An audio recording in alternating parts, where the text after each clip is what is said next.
Welcome to the Curious Voyager. It's lovely to have you here, wherever you are tonight, whatever corner of the world you've curled up in, whatever hour the clock is showing on your wall. Maybe there's a lamp still on somewhere across the room. Maybe the blanket is pulled up to your chin, and the house has gone quiet in that particular way houses go quiet late at night. However you've arrived here, you're welcome. Settle in. There's nothing you need to do now but breathe slowly and let your thoughts go soft at the edges. And before we begin drifting into tonight's journey, let me ask you something I always like to ask. Where in the world are you listening from? What time is it in your part of the night? I love imagining all of you scattered across the planet, in cities and small towns and quiet rooms, all of us awake together for a little while before sleep. If you enjoy these slow journeys and you'd like more of them, a gentle like and a subscribe really does help this quiet little channel keep going. Small creators like me lean on that more than you'd think. And to those of you already here, already part of this, thank you. Truly, it means more than I can say. Now, I should warn you, the way I always do. Tonight's subject is genuinely strange and genuinely beautiful, and I'll try my very best not to make it so interesting that it keeps you awake. But if it does, well, at least you'll have learned something lovely before morning. That seems like a fair trade to me. So here's the promise for tonight, and it's a simple one. We're going to move slowly. We're going to take one idea at a time and turn it over gently and never rush to the next thing. If a word sounds complicated, I'll explain it in plain language in the very same breath, so you never have to strain or reach for anything. And, this is important, you do not need to follow every step. You don't need to remember any of it. If you drift off somewhere in the middle, that's perfectly all right. That's rather the point. The ideas will still be here when you wake. They're patient things. They've waited a very long time already. Let me tell you where we're going tonight, though, because it's a good place to be going. I want to tell you about the coldest temperatures human beings have ever made. Not cold like a winter morning, not cold like a mountain peak, or the far side of the deepest ocean, or the ice at the poles. Colder. So much colder that ordinary words for cold simply stop meaning anything. I'm talking about temperatures so low they sit only a hair, a whisper, above the coldest that anything is even allowed to be. Temperatures measured in trillionths of a degree. And here's the thing that I find quietly astonishing, the thing that will sit at the heart of this whole slow journey. You might think, naturally, that the coldest place in existence must be somewhere far out in space, out among the stars, in the empty dark between galaxies, in all that endless nothing. That's what we're told, isn't it? That space is the coldest place there is. But it isn't true. The coldest place in the known universe isn't in space at all. It's a physics lab on Earth. A room with a machine humming in it and a few people in soft shoes watching a screen. That's where the coldest things that have ever existed were made. Made on purpose by human hands. And by the end of tonight, if you're still with me, you'll understand exactly how they did it, step by careful step, and you'll understand why nature, for all its size and power, never once managed to get anywhere close. But we're not going to leap there. We're going to walk. We're going to start with something you already know, something warm and familiar, and we're going to descend, one gentle step at a time, into the cold. Like walking down a very long staircase in the dark, feeling for each step with your foot before you trust your weight to it. There's no hurry. We have all night. So let's begin, shall we? Let's begin with the simplest, strangest question of all. What is cold, really? Because here's the first surprise, and it's a good one to fall asleep on. Cold isn't a thing. Cold isn't a substance. There's no such stuff as cold, no reservoir of it somewhere that leaks out into your bones on a winter night. That's not how any of it works, even though it feels exactly like that when you step outside without a coat.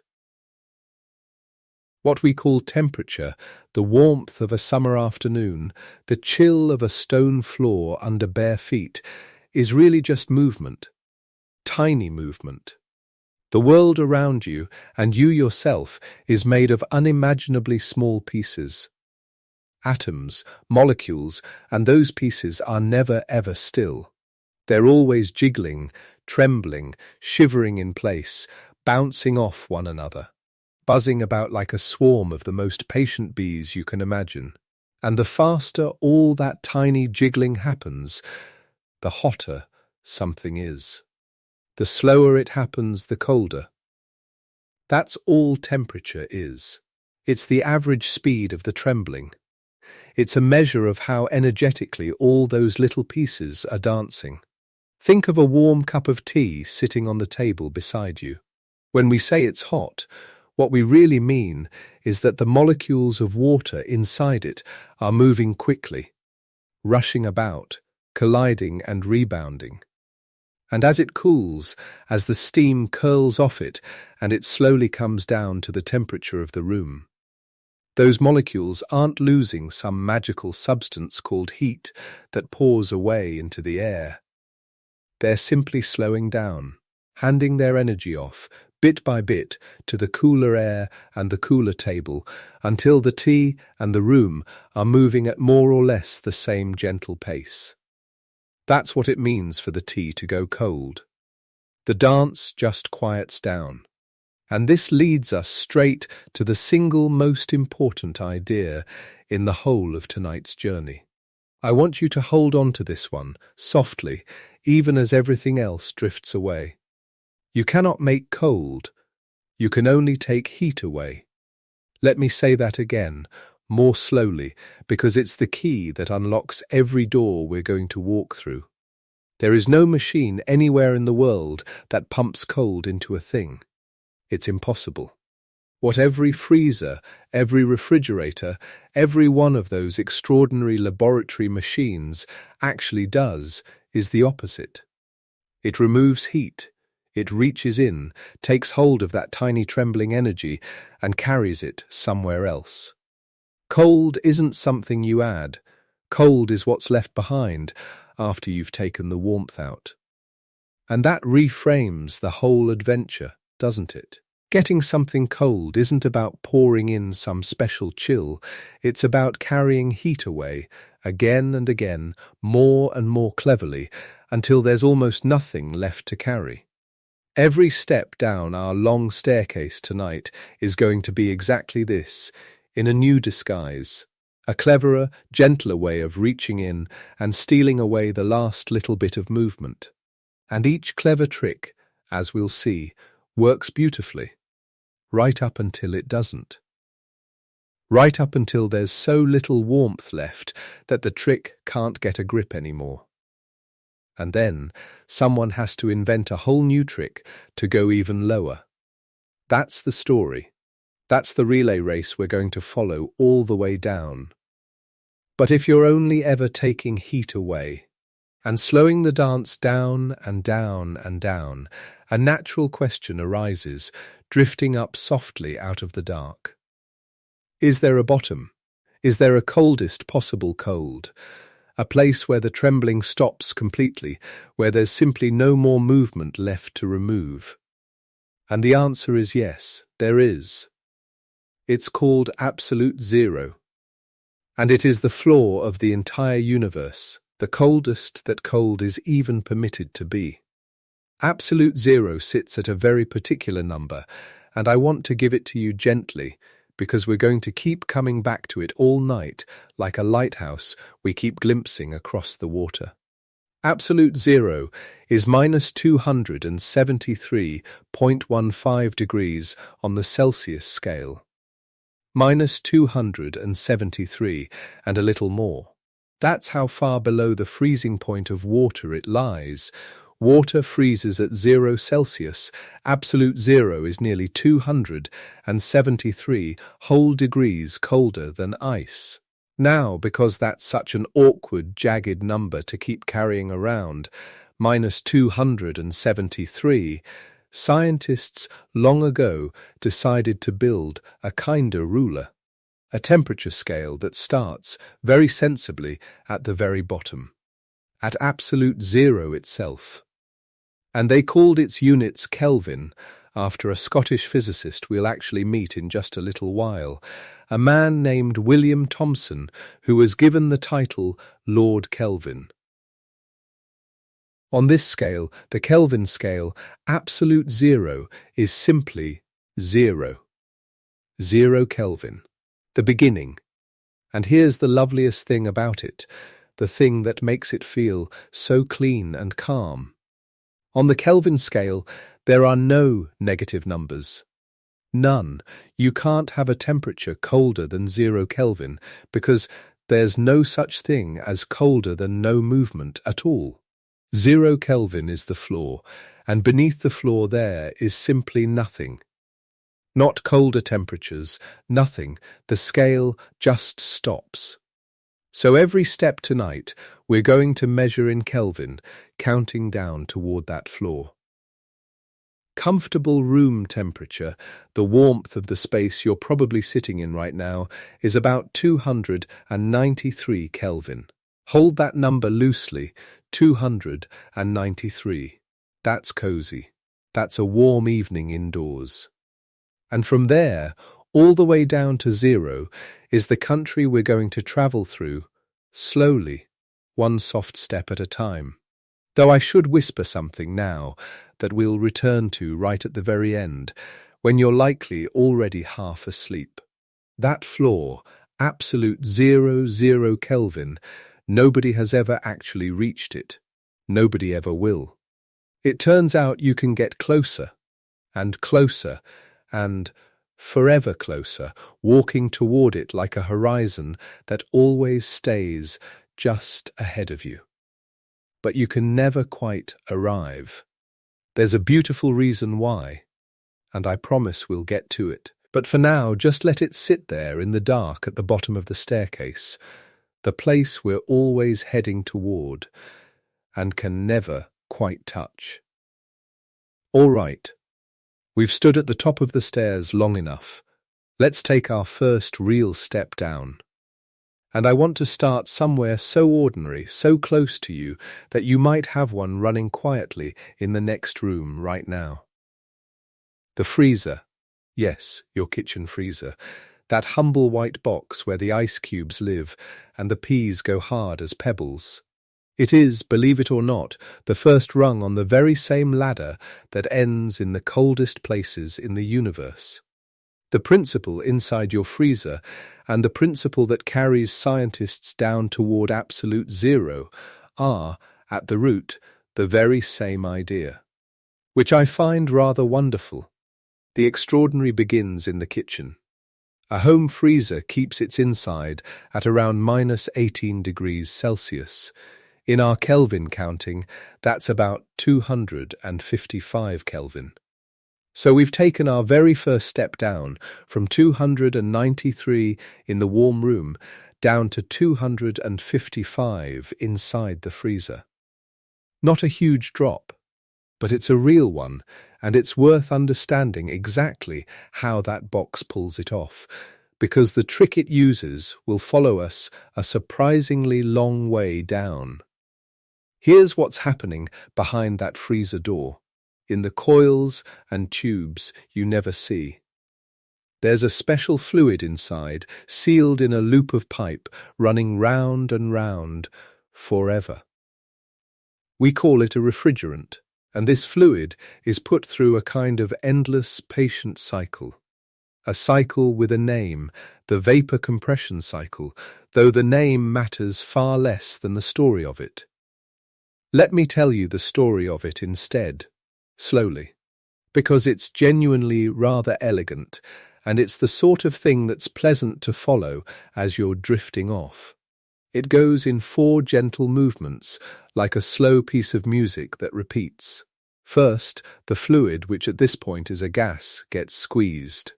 Compressed, a pump crushes it into a smaller space.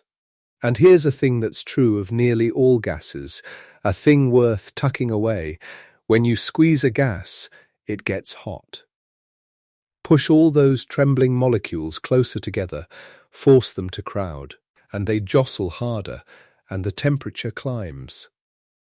So after the squeeze, our refrigerant is a hot, compressed gas. That's the first movement. Second, that hot gas is sent out to the coils, usually round the back of the freezer or underneath it. And out there, exposed to the ordinary air of your kitchen, the hot gas does what hot things do near cooler things. It sheds its heat. It hands that warmth off to the kitchen air. This is why, if you've ever reached behind a refrigerator, you might have felt it warm back there. That warmth is the heat being carried out from inside the box and dumped into the room. Remember our golden rule: you can't make cold, you can only move heat. Well, here it is, right in your kitchen. The heat from inside your freezer is being quietly carried out and released into the air of your home. That's the second movement. Third, and this is the clever heart of the whole thing, that fluid, having cooled down a little and given up its warmth, is now pushed through a tiny narrow opening, a valve, a pinch point in the pipe. And on the far side of that narrow gap, the fluid suddenly has much more room. It expands, it spreads out into a bigger space, all at once. And when a gas expands like that, when it's allowed to rush out into more room, it cools. Dramatically, it's the exact opposite of the squeezing from before. Squeeze a gas and it warms, let it expand, and it chills. Those crowded, jostling molecules, suddenly given space, spread apart and calm down and slow, and the temperature plunges. This particular effect, a gas cooling as it's pushed through a narrow gap and allowed to expand, has a name, and I'll give it to you because we'll actually see it again at the very top of the mountain and remarkably at the very bottom too. It's called the Joule-Thomson effect. And it's named for 2 people. One is James Prescott Joule, an Englishman, and the other is that very William Thomson, Lord Kelvin, the same man the temperature scale is named after. Together, back in 1852, they worked out this business of gases cooling as they expand through a little opening. 1852. Nearly 2 centuries ago, and the discovery is still humming away quietly behind your peas and your ice cubes tonight. Isn't that something? So, third movement, the fluid expands through the valve and turns bitterly cold. And fourth, this now cold fluid is run through pipes that snake through the inside of the freezer, through the cold compartment itself. And because the fluid is now colder than the air inside the box, heat flows from the box into the fluid. The fluid drinks up the warmth from inside the freezer, from the air, from the food, from anything trying to stay warm in there, and carries it away. That's what keeps the inside cold, not cold being pumped in, warmth being drawn out and taken away. And then the fluid, now carrying its stolen heat, flows back to the pump to be squeezed again, and the whole slow 4-part cycle begins once more. Round and round, all day, all night, quietly, for years. Squeeze it hot, dump the heat to the room, let it expand and go cold, draw the warmth out of the box. Again and again and again. That's your freezer. And here's the part I love. This same basic move, take a gas, compress it, let it expand, and use that expansion to reach lower and lower temperatures. This is not just a kitchen trick. Scaled up, refined, repeated, chained together, This very principle is how scientists first fought their way down through the hundreds of Kelvin, all the way toward the astonishing cold of just a few degrees above absolute zero. The kitchen and the laboratory, holding hands across the whole descent. Let a compressed gas expand, and it cools. That one sentence carries us an extraordinarily long way, but your freezer, marvelous as it is, has its limit. -18. 255 Kelvin. It's simply not built to go colder, and it doesn't need to. It only has to keep your food frozen, and for that, 255 Kelvin is plenty. So to take our next step down the staircase, we need to leave the kitchen behind and reach for something colder. Something that most people, at some point in their lives, have actually held, or at least seen, usually with a little gasp of surprise. Dry ice. Now, dry ice is a strange and rather magical substance, and if you've ever encountered it, you'll remember it. It's used to keep things very cold in transit, and sometimes on a stage or at a party. To make that thick white fog that rolls low across the floor and spills over the edges of tables. It looks like ordinary ice, white, solid, cold, but it behaves in a way ordinary ice never does, and understanding why is our next gentle step down. Dry ice isn't frozen water at all, it's frozen carbon dioxide. Carbon dioxide, the very same gas you breathe out with every breath. The gas the trees drink in, the gas that fizzes in sparkling water. Normally it's an invisible gas floating all around us, but cool it down far enough, and it turns solid. It becomes a hard, white, intensely cold block. That's dry ice. Solid carbon dioxide. And it's much colder than a freezer. Dry ice sits at about -70, 8.5 degrees Celsius. In Kelvin, that's around 195. So we've taken another good step down the staircase from 255 in the freezer down to 195 with the dry ice. We're descending. Slowly, but we're descending. But here's the strange and lovely thing about dry ice. The thing that makes people gasp when they first see it. It never melts. Never. You can leave a block of it out, and it will simply grow smaller and vanish, but you'll never find a puddle beneath it.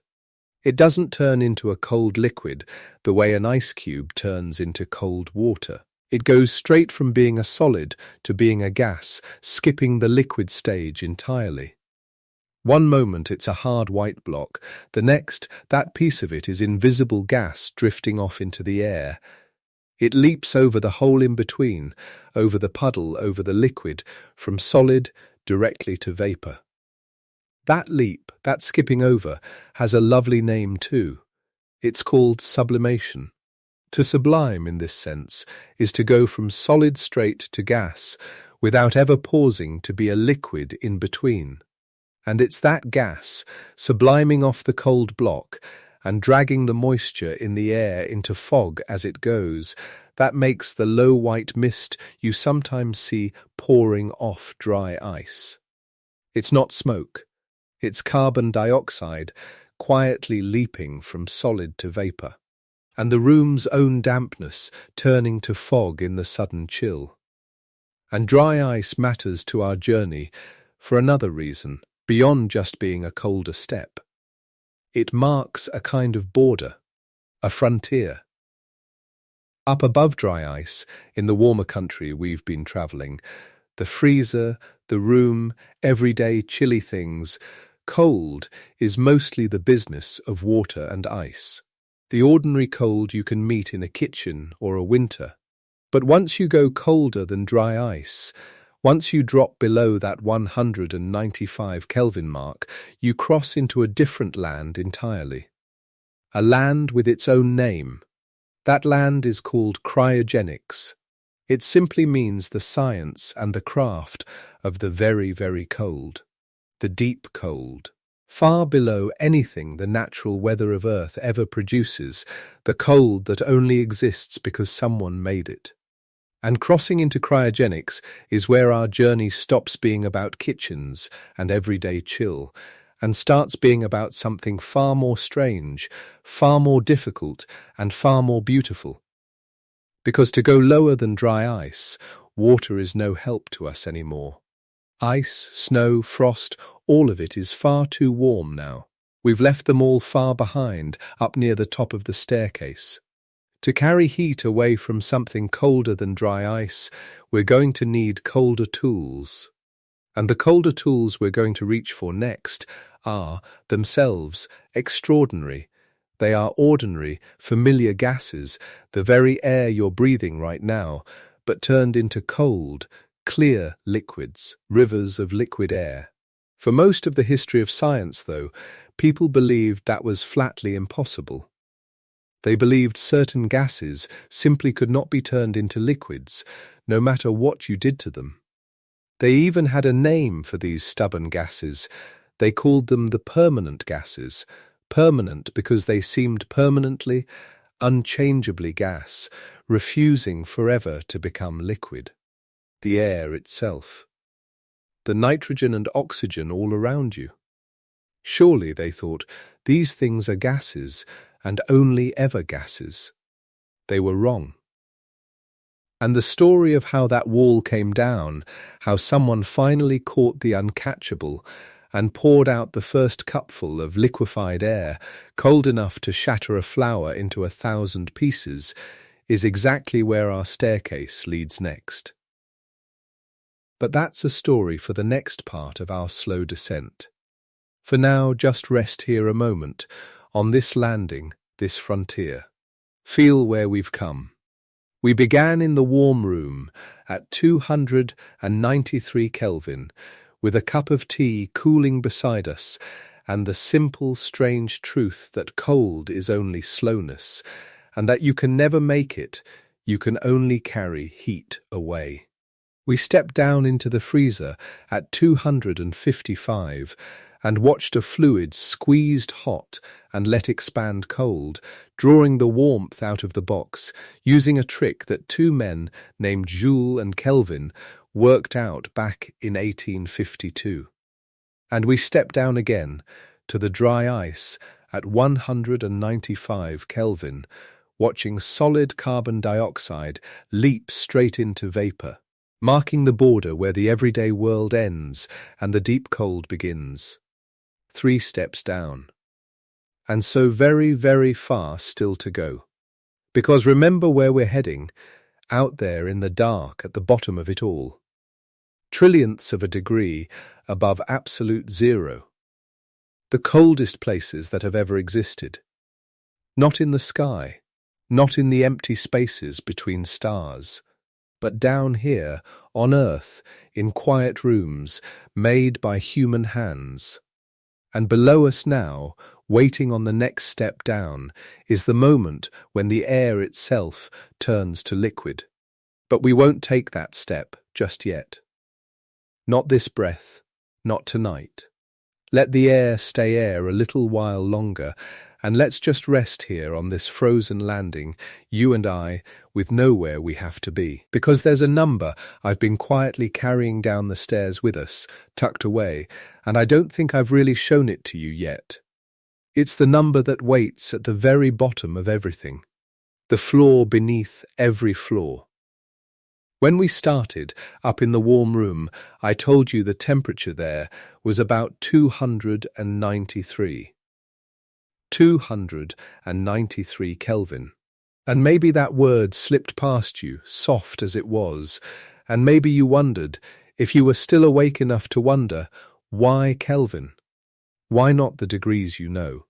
So let me tell you, slowly, because it's a lovely thing and it won't cost you any sleep to hear it. Most of the scales we grow up with have a zero that's really just a marker, a convenient line drawn somewhere in the middle of things. Water freezing, water boiling, a day in summer, a day in deep winter. And on those scales you can always go below zero. There's always a colder number waiting, a minus sign, a step further down into the negatives, on, as if the cold had no bottom at all. But the cold does have a bottom. And the Kelvin scale is the one that knows it. Remember what we said at the very beginning, in the hush of that warm room. That cold isn't a thing you can hold. That temperature is only motion. Only the small, endless jittering of particles, trembling and bumping and drifting, and the faster they move, the warmer the thing feels, and the slower they move, the colder it gets. Heat is just that trembling, and cold is only its absence. So follow that thought all the way down with me. If cold is slowness, then somewhere, at the very bottom, there must be a place where the trembling is as small as it can possibly be, where the motion has been drawn down as low as nature will allow. And you can't go slower than that. You can't have less than nothing. There's no such thing as colder than perfectly still. That place is absolute zero. And on the Kelvin scale, it's simply called zero. 0 Kelvin, the one true zero. Not a line drawn in the middle of things, but the actual floor, the bottom of the whole staircase, the coldest that cold can ever be. In the numbers you might know from a thermometer on the wall, that floor sits at about -273. -273.15 degrees if you want the whole of it. That's how far below freezing you'd have to go. And here's the quiet, beautiful part. On the Kelvin scale, there are no minus signs at all. There's no below zero, because there's nothing below the floor. 0 Kelvin is where the staircase ends. Every temperature that has ever existed, in your kitchen, in the stars, in the coldest silent lab on Earth, sits somewhere above that single line. Some of them a long way above, some of them, as we'll see, breathtakingly, impossibly close. And that's the number we're walking toward. Step by step, landing by landing, down through the cold. Before we go on, though, let me say one small, soft thing, and then I'll leave you be. If you're enjoying drifting down these steps with me, a gentle like and maybe a subscribe really does help this quiet little channel keep going. Small creators like me lean on it more than you'd think. And I'd love to know if you're still here, still awake in the dark, where in the world you're listening from tonight, and what time it is in your corner of it. There's no rush to answer. Just a thought to carry down with us. Now, where were we? We were here, on the landing, 3 steps down, and I want you to feel again how strange the simplest part of all this really is. Because we keep saying it, and it's worth saying once more, slowly, you never make cold. You can't. There's no machine anywhere, not the freezer humming in your kitchen, not the grandest apparatus in the grandest laboratory that pours cold into a thing. It isn't possible. All any of them can ever do is carry heat away. Take the trembling out, coax the warmth to leave, and pass it somewhere else, and leave a little more stillness behind. Think of your freezer again, back at 255. It doesn't fill the box with cold. It reaches in, gathers up the warmth that's hiding in there, and quietly carries it out the back, out through those warm coils on the wall, and lets it go into the room. The cold you feel when you open the door is just what's left once the heat has been led away. An absence, a quiet, and the dry ice, down at 195, is the same story told colder. That white block doesn't breathe out cold. It's simply so far beneath the world around it that the warmth of the room comes rushing in, and the solid carbon dioxide, unable to hold that warmth as a liquid the way most things would, skips straight past melting and turns to vapor and drifts away. taking a little more heat with it as it goes. Every step, the same gentle theft. Take heat away, take a little more, and a little more. But there came a moment, somewhere in the middle of the 19th century, when scientists stopped stealing warmth from things that were already a little cold and began to ask a stranger question. What about the things that were never cold at all? What about air itself? What about the gases floating all around us, nitrogen and oxygen and all the rest, the invisible stuff of every breath? Could they too be made to give up their warmth entirely? Could you take a gas and cool it so completely that it stopped being a gas at all? For a long time the answer, almost universally, was no. And the reason had a name. It was called the permanent gases. Certain substances, the thinking went, simply could not be liquefied. You could compress them, cool them, squeeze them until your equipment groaned, and they would remain stubbornly, infuriatingly gaseous. Nitrogen, oxygen, hydrogen, these were thought to be beyond the reach of cold, as if nature had drawn a line and said, this far and no further. The best laboratories in the world had tried and failed. It was starting to look like a matter of principle, not merely a matter of patience. Then came 1883, and a small university in Krakow, and two Polish scientists who hadn't quite accepted the principle. Their names were Zygmunt Obliwski and Karol Olszewski. They were working in conditions that, by the standards of the great Western European labs of the day, were modest. But they were careful, and they were clever, and they had thought very hard about the problem of cooling. And in the spring of 1883, in their crack laboratory, they succeeded in liquefying oxygen, and then nitrogen. Not in tiny vanishing quantities that vanished before you could study them. In bulk, enough to see, to collect, to hold. Liquid oxygen boils at 90 Kelvin, 90 degrees above absolute zero, somewhere around minus 183 degrees on the scale you might be more familiar with. And liquid nitrogen boils at 77 Kelvin. 77. Minus 196 degrees Celsius. Cold enough that if you poured it on a wooden surface it would crackle and shriek and send white vapour curling in every direction. Cold enough to freeze a flower in seconds so it would shatter like glass if you dropped it.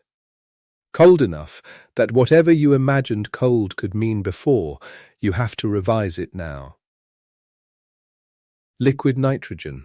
You've probably seen it somewhere, in a science demonstration perhaps, or in photographs, that dramatic white fog spilling over the rim of a flask, a low luminous mist rolling across a table. It looks like something out of a dream, and in a way it is, because for most of human history it was considered impossible. What Wroblewski and Olszewski had done wasn't merely a technical achievement, although it was certainly that. They had crossed a conceptual line. Gases could be made liquid. The permanent gases weren't permanent at all. They were just waiting for someone cold enough and determined enough to reach them. And once liquid nitrogen existed as a working tool, science changed. 77 Kelvin became a new floor, a new resting place on the descent. Laboratories that had previously considered 100 Kelvin the coldest they could reasonably reach, now had access to something colder than they'd ever managed before, and cheaply. Liquid nitrogen turned out to be extraordinary in its usefulness, precisely because it's made from air. You can separate nitrogen from the other gases in the atmosphere with enough compression and the right equipment, which meant it was relatively abundant and eventually quite inexpensive. It became the workhorse of cryogenic science, the coolant you reach for when you need serious cold without going to extremes. Liquid hydrogen followed.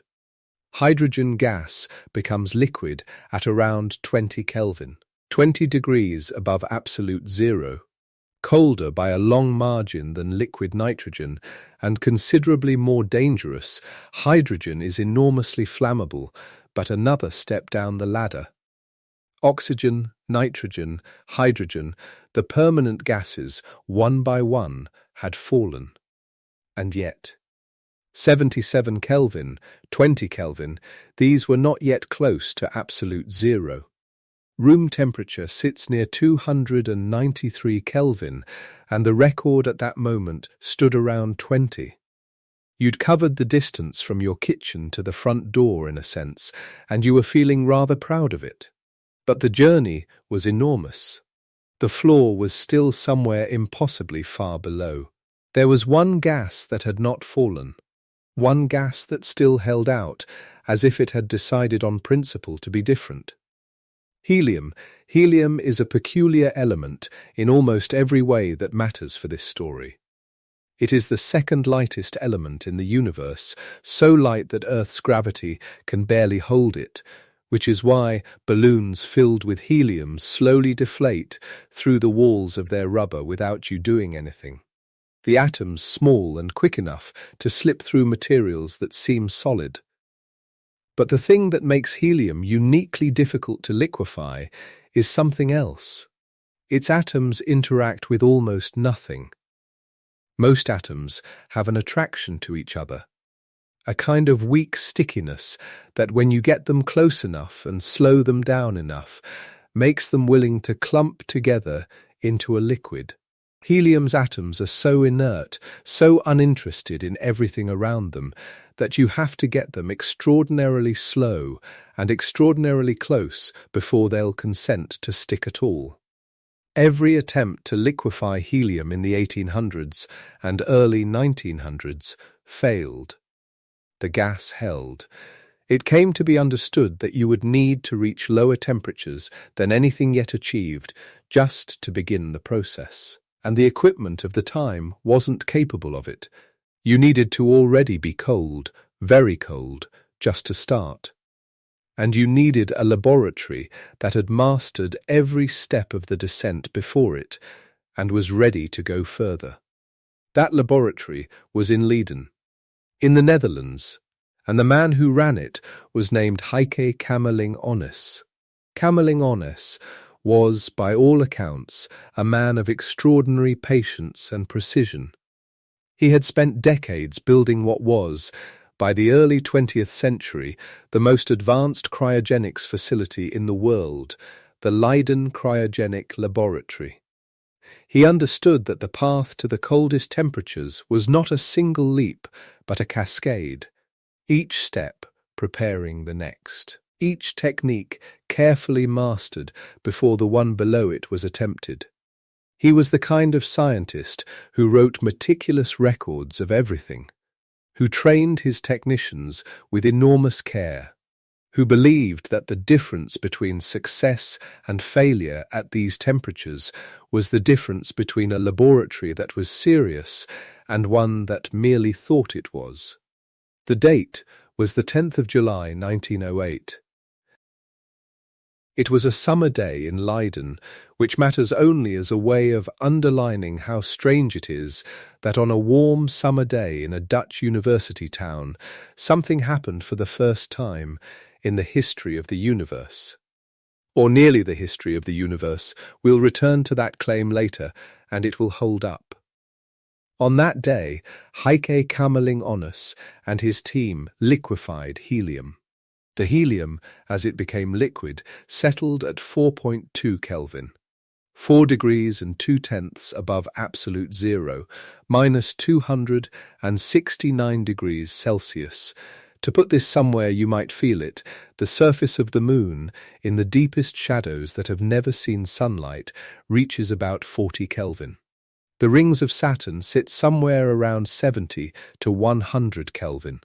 The Leiden laboratory on that July day was colder than either, colder than the deepest shadow on any moon in the solar system. A few litres of pale liquid in a glass flask, in a room where people in summer clothes were sweating, and those few litres were sitting at 4.2 Kelvin. Kamerlingh Onnes was careful and methodical even about his triumph. He didn't immediately declare the record or throw the liquid against a wall to see what happened. He measured, he observed, and then he pushed further, because he knew, as every cryogenicist knows, that liquefaction is not the end of the road. It's the new floor.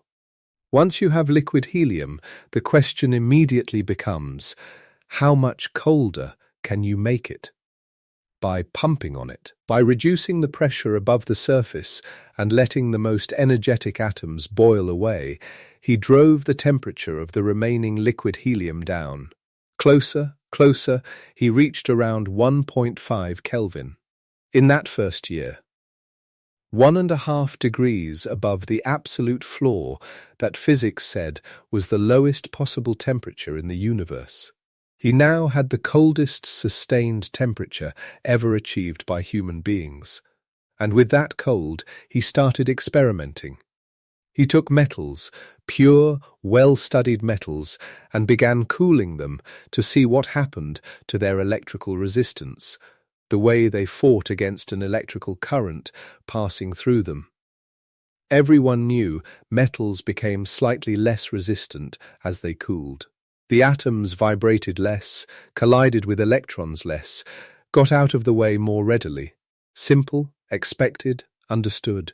But then something happened that no one expected. In 1911, 3 years after the first liquefaction, Kamerlingh Onnes cooled mercury, ordinary mercury, the liquid metal you might have seen in old thermometers, down into the liquid helium range. And at around 4.2 Kelvin, the electrical resistance of mercury didn't just drop. It didn't just fall toward some low, manageable value. It vanished, completely, went to zero. Disappeared as if it had never been there, not almost zero, not too small to measure. Zero. The electrical current flowed through the mercury with no resistance at all. He had discovered superconductivity. This is a thing that, more than a century later, still strikes physicists as slightly miraculous, and it is not fully understood even now, although we've gotten far closer. A material below a certain temperature through which electricity flows forever, with no energy lost, no heat generated, no resistance of any kind. An electrical current in a superconducting loop. If you could keep the loop cold enough, would circle indefinitely. Not for a long time. Indefinitely, without any power source continuing to drive it. Superconductivity was only visible to human eyes because Kamerlingh Onnes mastered 4.2 Kelvin. Because he built the right laboratory, trained the right people, waited the right length of time, and made the right measurements. The discovery was not just a discovery about mercury, it was a discovery that the deep cold contains physics that room temperature keeps hidden, that the behavior of matter at a few Kelvin is different in kind, not just in degree, from the behavior of matter at a few hundred. The Royal Swedish Academy of Sciences gave Kamerlingh Onnes the Nobel Prize in Physics in 1913. For the liquefaction of helium, yes, but also for the investigations of the properties of matter at low temperatures that the liquefaction made possible. The Nobel citation said, in effect, this man opened a door that didn't exist before him. Now, if you're still awake, and it doesn't matter whether you are or aren't, you might be noticing a shape in what we're doing. We descend to a new temperature, and the descent reveals something. The descent isn't just an engineering achievement. Every rung reveals something about the way the universe is made, something that was there all along, invisible, waiting in the cold. Superconductivity was in mercury before Kamerlingh Onnes looked. It had always been there, he just had to get cold enough to see it. That's a thought worth carrying into sleep, if you're headed that way. The universe holds information in its cold that it refuses to give up at ordinary temperatures. To read it, you have to descend. Let's go one rung further. Kamerlingh Onnes had reached 1.5 Kelvin by pumping on his liquid helium, 1.5 degrees above absolute zero. And the technique: reduce the pressure. Let the hottest atoms escape, the rest cools. This is, as I mentioned before, exactly the same thing that happens when you sweat. When your skin is wet, the most energetic water molecules at the surface escape into the air, carrying their energy away, and the water, and therefore the skin, gets cooler. It's evaporative cooling. It's ancient and simple, and it works at every scale, from the human body to the most extreme cryogenic apparatus ever built. But evaporative cooling has a flaw. As the liquid gets colder and colder, as you pump harder and harder, fewer and fewer atoms have enough energy to escape. The supply of energetic escapees dwindles. The cooling rate drops. Eventually, there are simply too few atoms willing to leave the surface for the process to carry away any meaningful heat at all. You've squeezed the technique to its limit, and it will not go further. Something interesting happens to liquid helium-4 on the way down to that limit. At 2.17 Kelvin, called the lambda point, for reasons related to the shape of a graph that was made while studying it, the helium undergoes a transformation that is difficult to describe because nothing in everyday life quite resembles it. Below that temperature, it becomes a superfluid. A superfluid is not a colder version of a liquid, it's a different kind of thing. It flows with literally zero viscosity, no friction at all.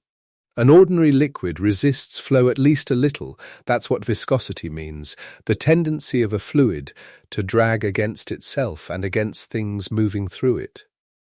Water has some, honey has a great deal, liquid helium above the lambda point has some, a small amount, but below 2.17 Kelvin, that number drops to zero. Not nearly zero. Zero. What this means in practice is strange and rather beautiful. Superfluid helium climbs walls. If you have a container of it, it will spontaneously form a thin, invisible film over the inner surfaces, and that film will creep upward against gravity over the lip of the container and drip down the outside. Left alone, it will slowly empty the container without you doing anything at all. You cannot hold it in an open cup. It doesn't behave like a liquid, it behaves like something that hasn't decided to be contained. It also conducts heat with astonishing efficiency. So efficiently that it stops boiling. Ordinary liquids near their boiling point are restless with bubbles, pockets of vapor forming and rising. But superfluid helium below the lambda point conducts heat away from any tiny hotspot so fast that the bubbles never get a chance to form. It goes glacially, eerily still. The liquid just sits there, smooth and motionless and terrifyingly cold. There is a second kind of helium, isotopically different, called helium-3, where ordinary helium, helium-4, has 2 protons and 2 neutrons in its nucleus. Helium-3 has 2 protons and only 1 neutron. One fewer neutron changes the physics profoundly. Helium-3 is rarer and much more expensive. Extracting it in useful quantities requires collecting it as a byproduct of certain nuclear reactions, but it's a crucial tool in the cold. Helium-3 boils at 3.2 Kelvin compared to 4.2 for helium-4. And when you pump on liquid helium-3 in the same way you pump on helium-4, you can drive it down to about 0.3 of a Kelvin. 0.3. 0.3 of a degree above absolute zero, which is extraordinary, remarkable, and still not cold enough. Because by now you can see the pattern. Every technique carries you down until it runs out of useful gas, or useful atoms, or useful mechanism. The evaporation floor for pumped helium-4, even with everything you can do, sits somewhere around a Kelvin or so. Pumped helium-3 gets you to 3/10. But there's a vast distance left between 3/10 and absolute zero, an enormous compressed space of temperatures between 0.3 Kelvin and zero itself, filled with physics that no one had yet seen, and no evaporation trick was going to take you there. The supply of energetic escapees had run out. And so, for a moment, you stand at the limit of evaporation.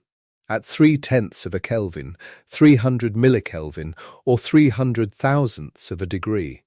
And you look down the ladder and you cannot see the next rung yet. It's there, it was always going to be there. But it required a completely different idea. Quick reminder, after years of lying awake with a racing mind, deep sleep finally became possible. Now learning comes easier, energy is real, and the mind stays sharp. Sleeping like a baby changed everything. If you want the exact system that made this possible, check the link in the pinned comments. And while we're resting here on this rung for just a moment longer, at the edge of what pumping can do, I want to take a breath with you. If you're still here, if you're still following this slow descent, well, that's a generous thing. And if you've half drifted, that's fine too. The ladder will still be here, we'll still be descending. Because that's what we're doing, isn't it? A very slow, very patient descent. Not rushing, not skipping steps. Each rung held for as long as it takes to understand why it was necessary and why it wasn't enough. That's the strange thing about cold. Each method reveals, by the very fact of its limitation, that the next method had to exist. The flaw isn't a failure. The flaw is an invitation. So, new idea, new rung. And this one is so counterintuitive, so quietly beautiful in its logic, that I want you to hear it slowly. Imagine a piece of material, a salt, a crystal, something solid, whose atoms contain tiny magnets. Not real magnets, not the kind you put on a fridge, but magnetic moments. A quantum mechanical property of the electrons orbiting inside each atom.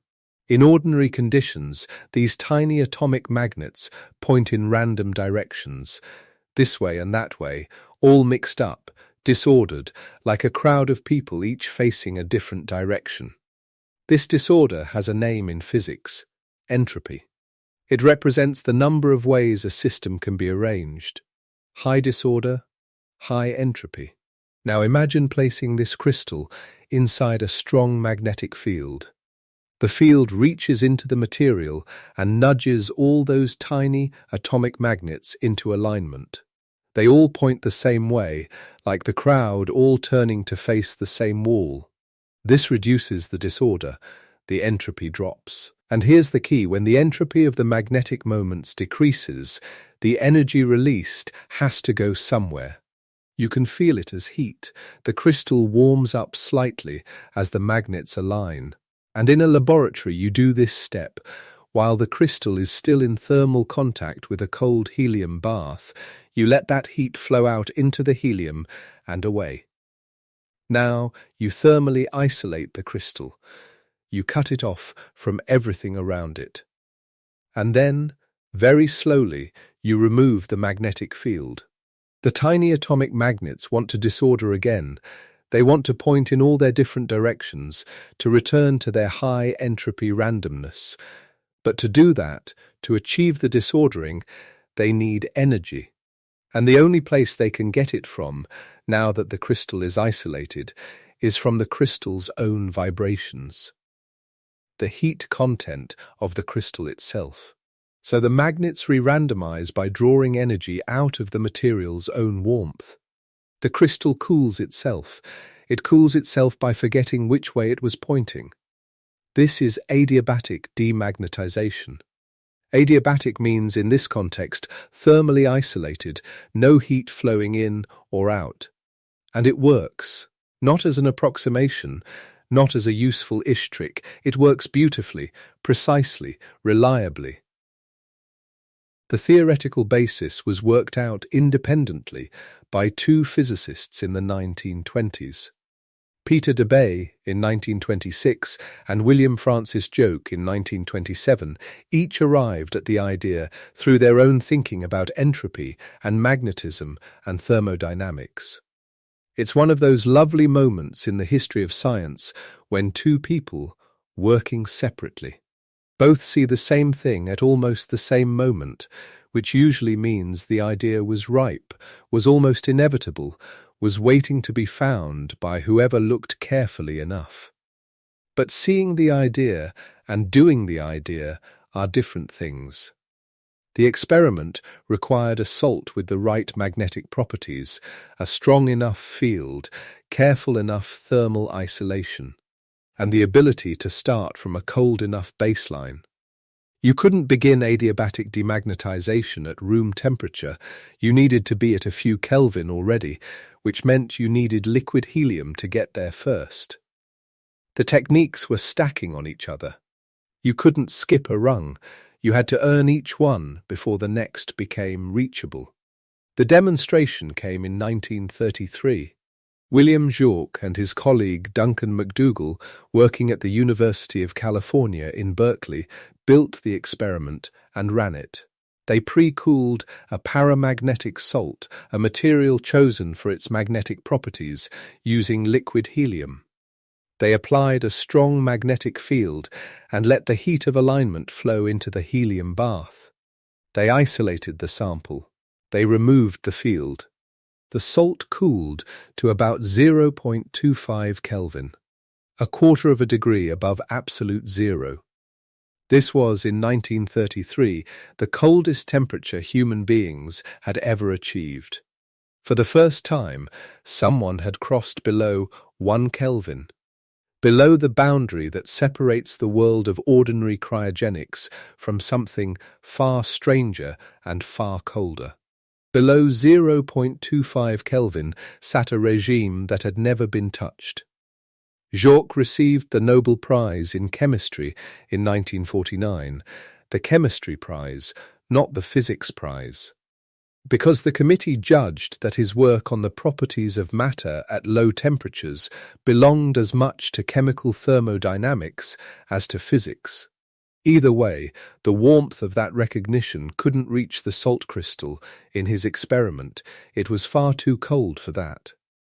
There's something I want to pause on here, just for a moment, because it's easy to slide past it in the sequence of numbers.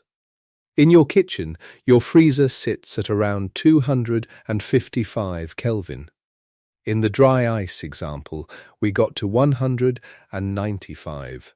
Liquid nitrogen took us to 77, liquid helium to 4.2, and then pumping to 1.5. And now, in 1933, we were at 0.25.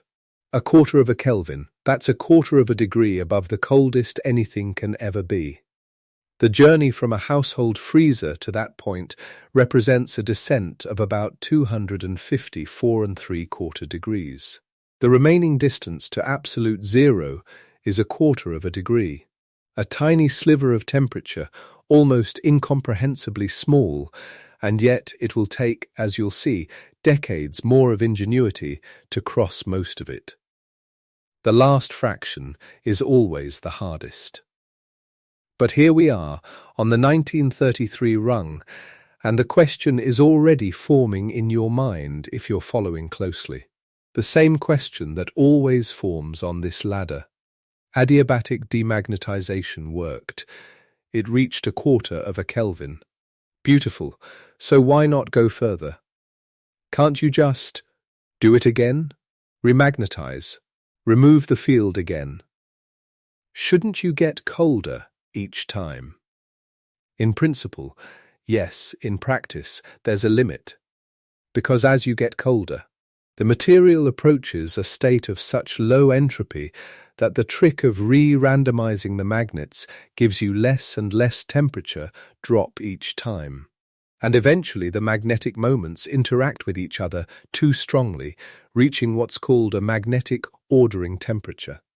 A point below which even the electron spins settle into a fixed arrangement and stop being a useful source of entropy to exploit. Each method has its wall, every single one, and the only way past this wall was to find something with even less interaction, something whose magnetic moments were even weaker and more independent, something that would let you extract tiny amounts of entropy at much lower temperatures. The answer, it turned out, was to stop using the electrons, and to start using the nuclei instead. The atomic nucleus, deep inside the atom, also has a magnetic moment, a spin, in the language of quantum mechanics. But nuclear spins are vastly weaker than electron spins, perhaps 1,000 times weaker. This makes them much harder to work with. You need stronger fields, colder starting points, more patience, but it also means they remain disordered, remain useful, at temperatures where electron spins have long since given up and gone rigid. Nuclear demagnetization. The same principle applied to a different, far subtler layer of the atom.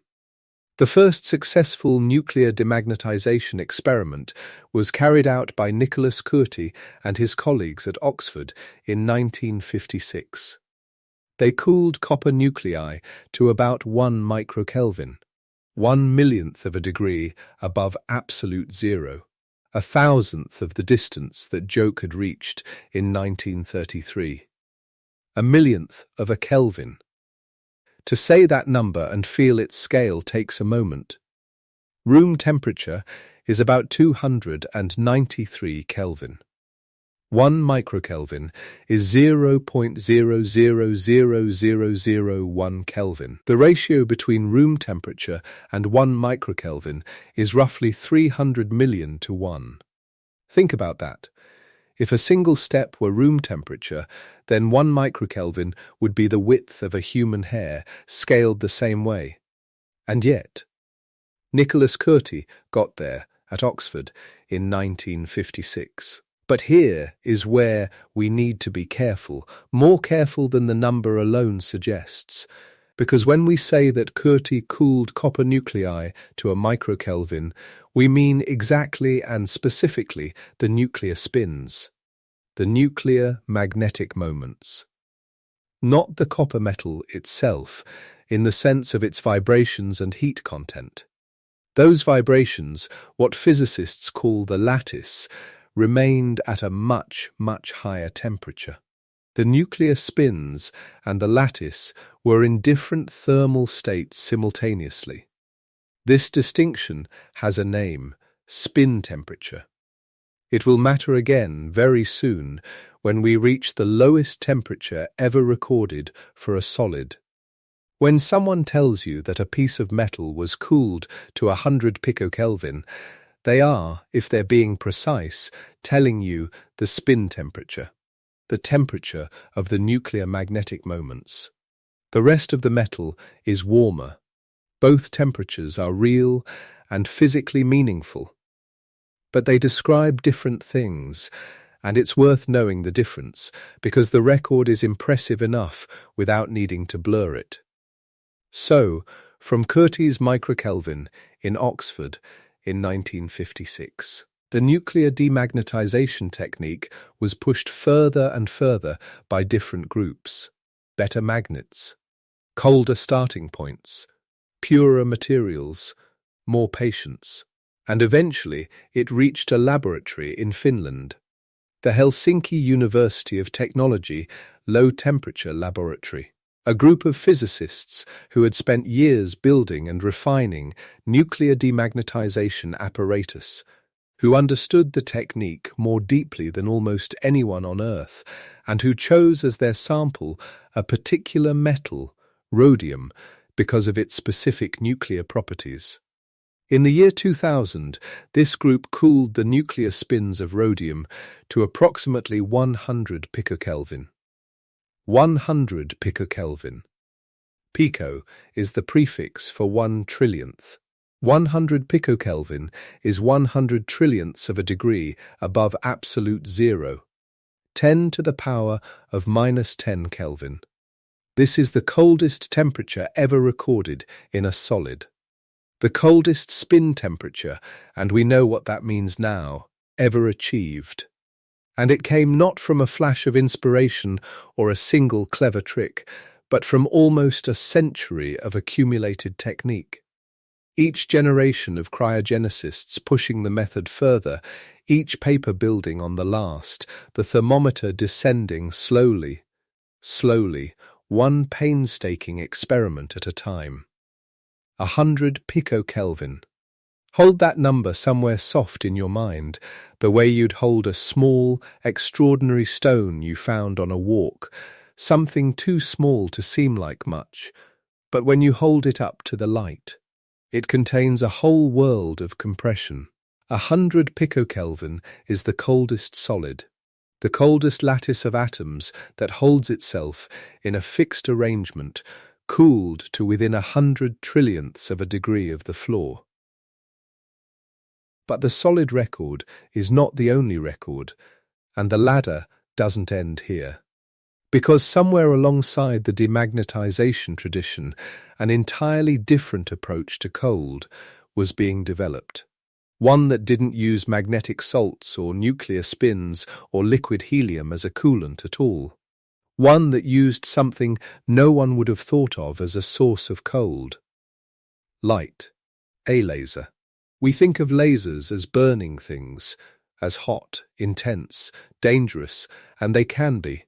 But in the right configuration, aimed at atoms in the right way, a laser beam can slow an atom down, can take away its kinetic energy, can in effect freeze it. And that is our next rung.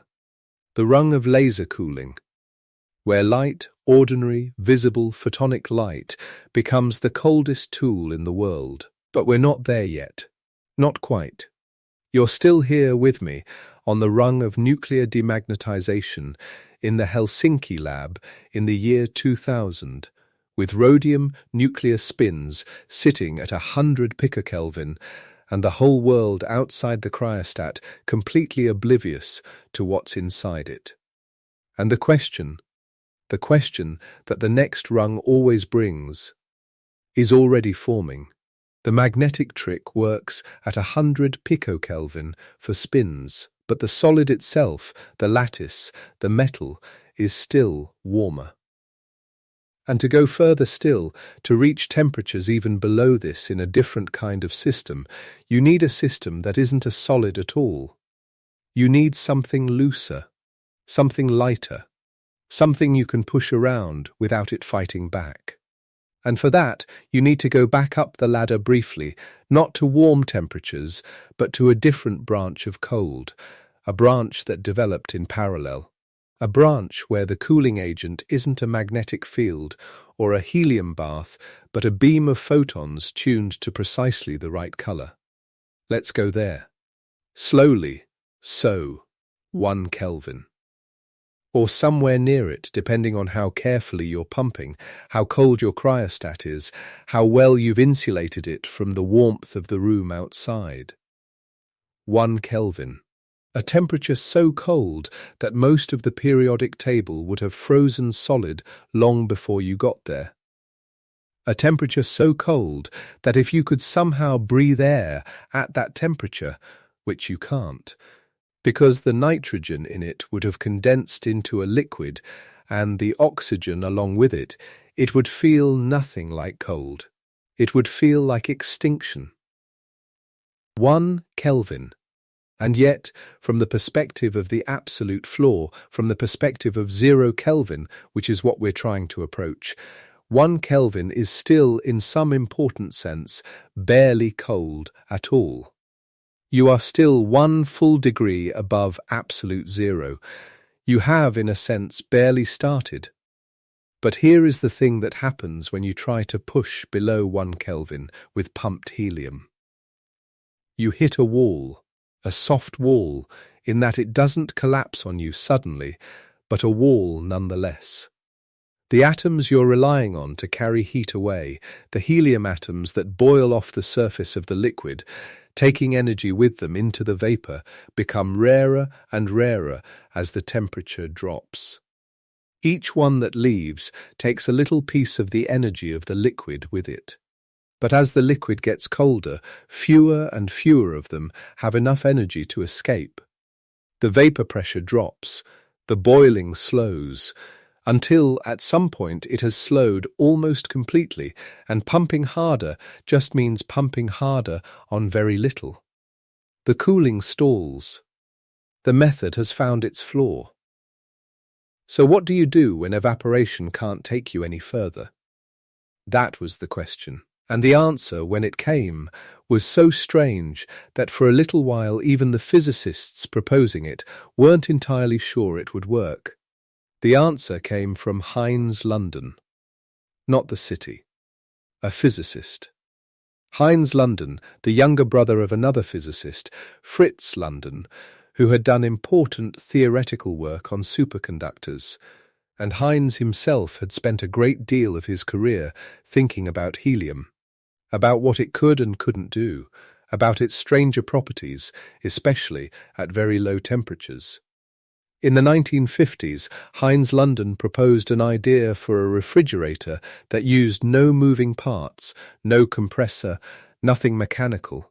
A refrigerator that would cool continuously, that could, in principle, run indefinitely at millikelvin temperatures, thousandths of a degree above absolute zero.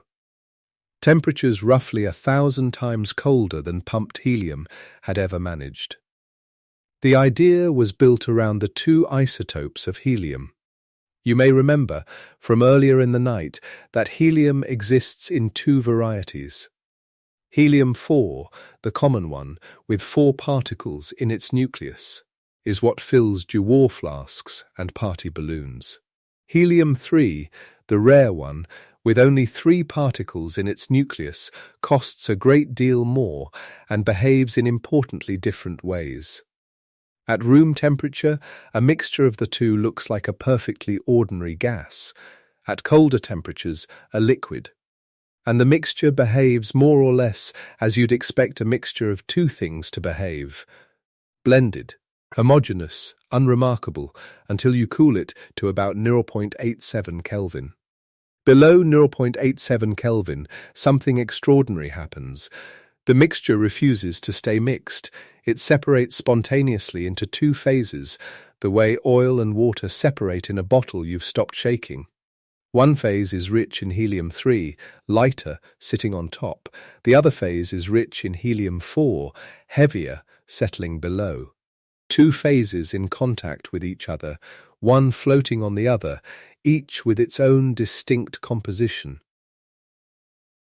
And here is the detail that makes the whole machine possible.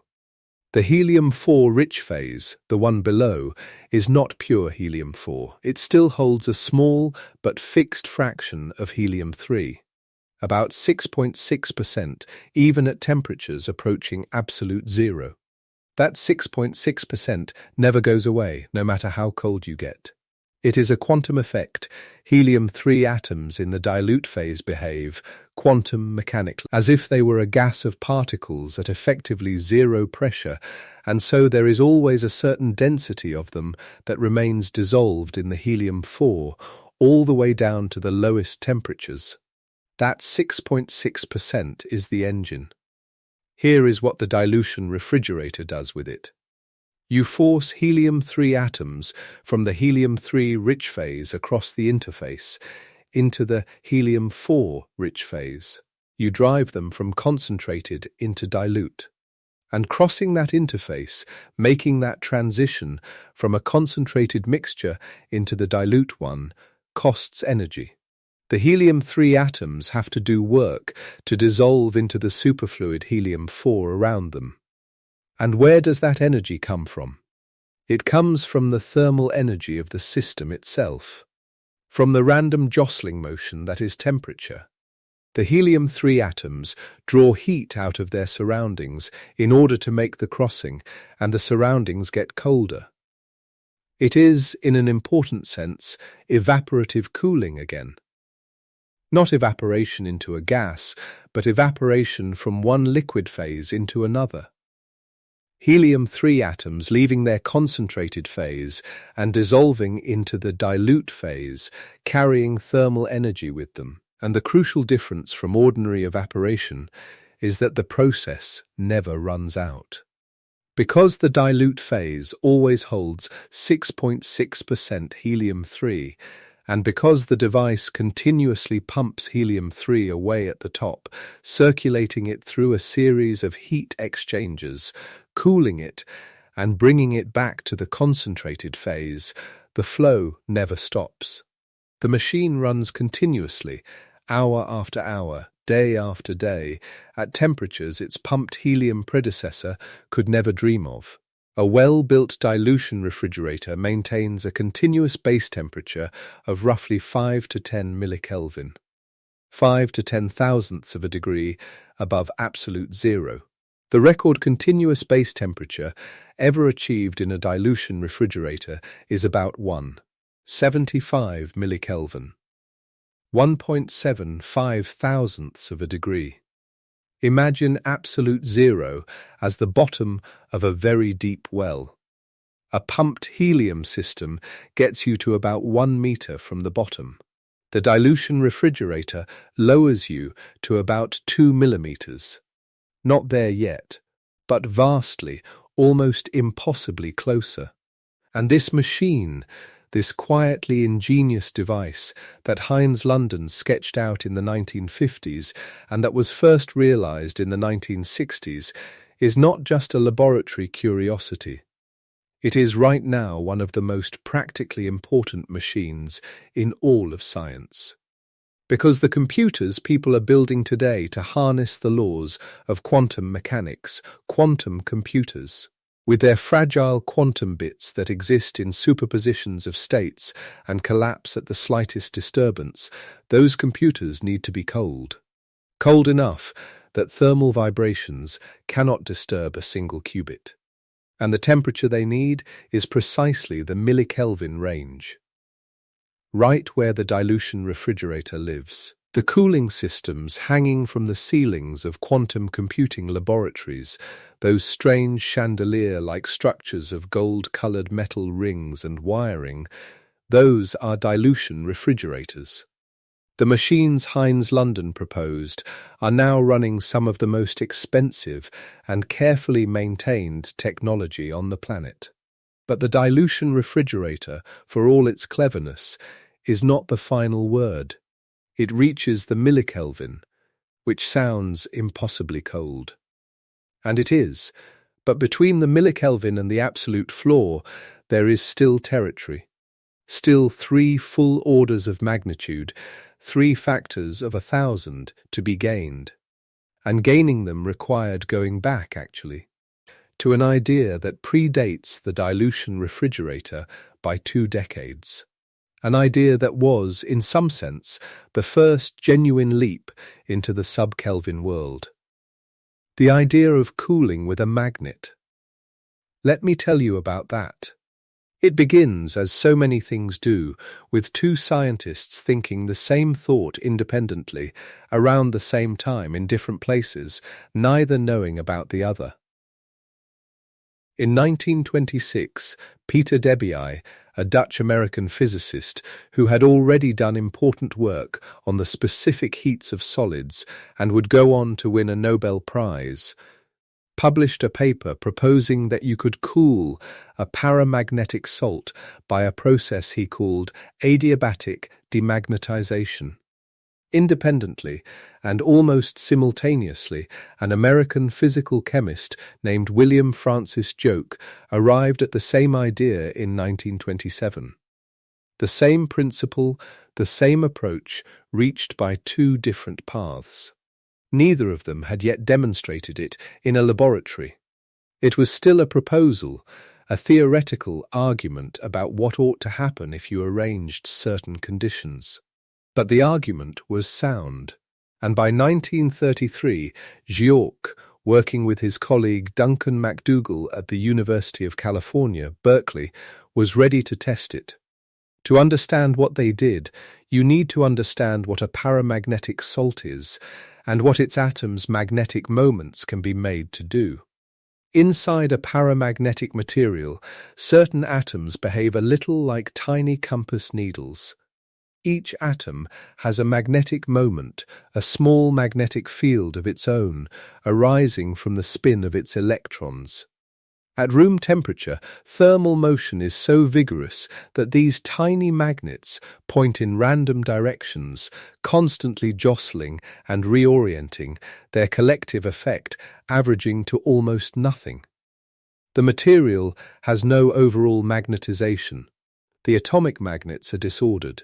Now apply a strong external magnetic field. The magnetic moments feel the pull of the field and tend to align with it. Not perfectly, thermal jostling still fights the alignment, but increasingly aligned as the field strengthens. And here is the first crucial step. As the moments align, they release energy, ordering them, bringing them from disorder into alignment, is like pushing something downhill. It releases heat. That heat is dumped into the surrounding material, and from the material into a cold bath, a liquid helium bath, keeping the salt at a fixed low temperature throughout this step. So far, paramagnetic salt in a magnetic field, moments aligned, heat released into the helium bath, salt sitting at about 1 Kelvin. Now step 2. Thermally isolate the salt from everything around it, seal it off from the helium bath. It is now, thermally speaking, on its own.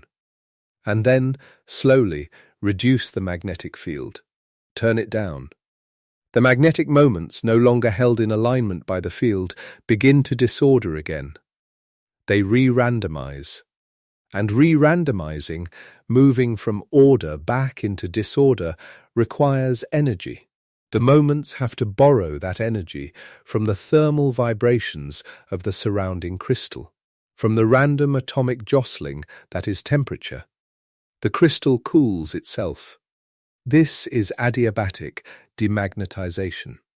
Adiabatic meaning no heat flows in from outside, demagnetization meaning the field is removed. The material cools by spending its own thermal energy on the randomization of its magnetic moments. Giauque and MacDougall did it. At Berkeley, in 1933, they used gadolinium sulfate, a gadolinium containing salt with conveniently arranged magnetic moments, and they cooled it from about 1 Kelvin down to around 0.25 Kelvin, a quarter of a degree above absolute zero. That was the first time in human history that anything had ever been colder than 1 Kelvin. The first time anything had been cooled to sub-Kelvin temperatures by deliberate design. It was a quiet milestone, achieved in a cold room in California with equipment that looks, to our eyes, antique, but the number it produced, 1025 Kelvin, was absolutely new. Nothing natural reaches that temperature. Almost no known process reaches it. A team of people, following a theoretical prescription about magnetic ordering, had crossed a threshold the universe itself almost never crosses. William Francis Giauque received the Nobel Prize in Chemistry in 1949. The award cited his work on the properties of substances at low temperatures and his contributions to chemical thermodynamics. But the 1933 experiment was at the heart of it, the magnet cooling trick, the first time anything had been sub-Kelvin. And it worked, it genuinely, beautifully worked. But, and here we are again, at the wall, it has a flaw. Adiabatic demagnetization of electron spins reaches the sub-Kelvin, and in the best conditions it can reach tenths of a millikelvin. But it cannot reach the microkelvin, the millionths of a degree, because eventually the thermal coupling between the magnetic moments and the crystal lattice becomes the problem. The moments try to cool the lattice. The lattice warms the moments back. A thermal equilibrium is reached between the magnetic system and the atomic vibrations of the solid, and below that equilibrium temperature, no further cooling happens. The electron spins have been your lever, and the lever has run out of travel. So, what if you used a weaker lever? What if, instead of the magnetic moments of electrons, which are relatively strong magnets, which couple relatively efficiently to the crystal vibrations, you used the magnetic moments of the atomic nuclei? Atomic nuclei also have magnetic moments. They also act like tiny compass needles. But the nuclear magnetic moment is roughly 1,000 times weaker than the electron magnetic moment. It couples far more feebly to the crystal lattice. The nuclear magnets and the atomic vibrations around them are in a sense more isolated from each other. Thermally speaking, they talk to each other only very slowly. And that has a consequence that seems, at first, almost paradoxical. Because the nuclear magnets are so weakly coupled to the lattice, you can, with sufficient care, cool those nuclear magnets to a temperature the lattice never reaches. You can drain energy from the nuclear spin system far faster than heat flows back in from the lattice. You can establish what is called a spin temperature, a temperature that describes the state of the nuclear magnetic moments that is 1,000 times or 10,000 times colder than the metal around it. You can create two temperatures simultaneously in the same piece of solid, the lattice temperature, which might be a few millikelvin because that is where your dilution refrigerator has taken the whole piece of metal, and the spin temperature, which is far, far colder because you have done nuclear adiabatic demagnetization on just the nuclear spins and drained their energy before the lattice could replenish it. This is not a trick, not a loophole. It is a fully legitimate and physically meaningful temperature. The nuclear spin system of a solid is a real thermodynamic system with its own entropy, its own energy, its own temperature. And it can be cooled independently of the lattice if you do it carefully and quickly enough, because the coupling between them is so extraordinarily weak. The first person to achieve nuclear demagnetization in practice was Nicholas Cote. Working at the University of Oxford in 1956, Cote and his colleagues took a piece of copper, ordinary copper, the metal of electrical wires and water pipes and old coins, and cooled its nuclear spins to approximately 1 microkelvin, 1/1,000,000th of a degree above absolute zero. By any standard, an extraordinary number. By the standard of what had existed before, where the millikelvin was the frontier, it was a leap of 3 full orders of magnitude, 3 factors of 1,000, done with a magnet and a very cold starting point and a great deal of patience. 1 microkelvin. The nuclear spins of copper, isolated in a cryostat at Oxford, colder than almost anything had ever been. And yet, you already sense there's an and yet. Because the story doesn't stop at Oxford in 1956. It doesn't stop at copper or at 1 microkelvin. It continues. And it continues at a laboratory in Finland, the Helsinki University of Technology Low-Temperature Laboratory. You would not necessarily think of Helsinki as the coldest place on Earth. In winter, yes, it is genuinely cold. Cold in the way that northern cities are cold, with short, dark days, and the harbour sometimes freezing over, and the kind of cold that makes people value indoor warmth very deeply. But that kind of cold, the ordinary cold of a Nordic city, maybe -20 Celsius on a hard day, is approximately 253 Kelvin. It is, by the standards of this ladder, practically tropical. The cold that matters in Helsinki is inside a building, inside a room.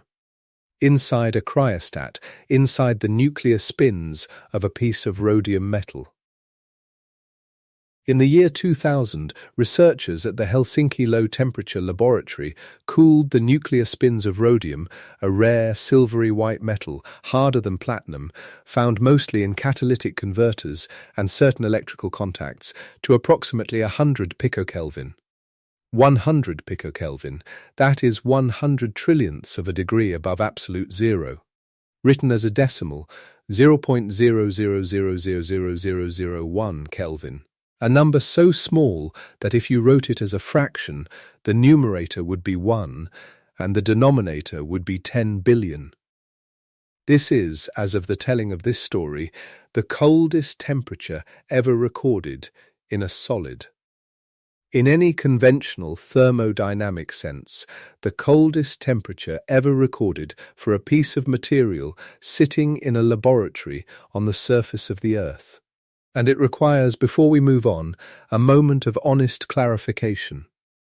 Because there is something important to understand about what that 100 picokelvin number actually means.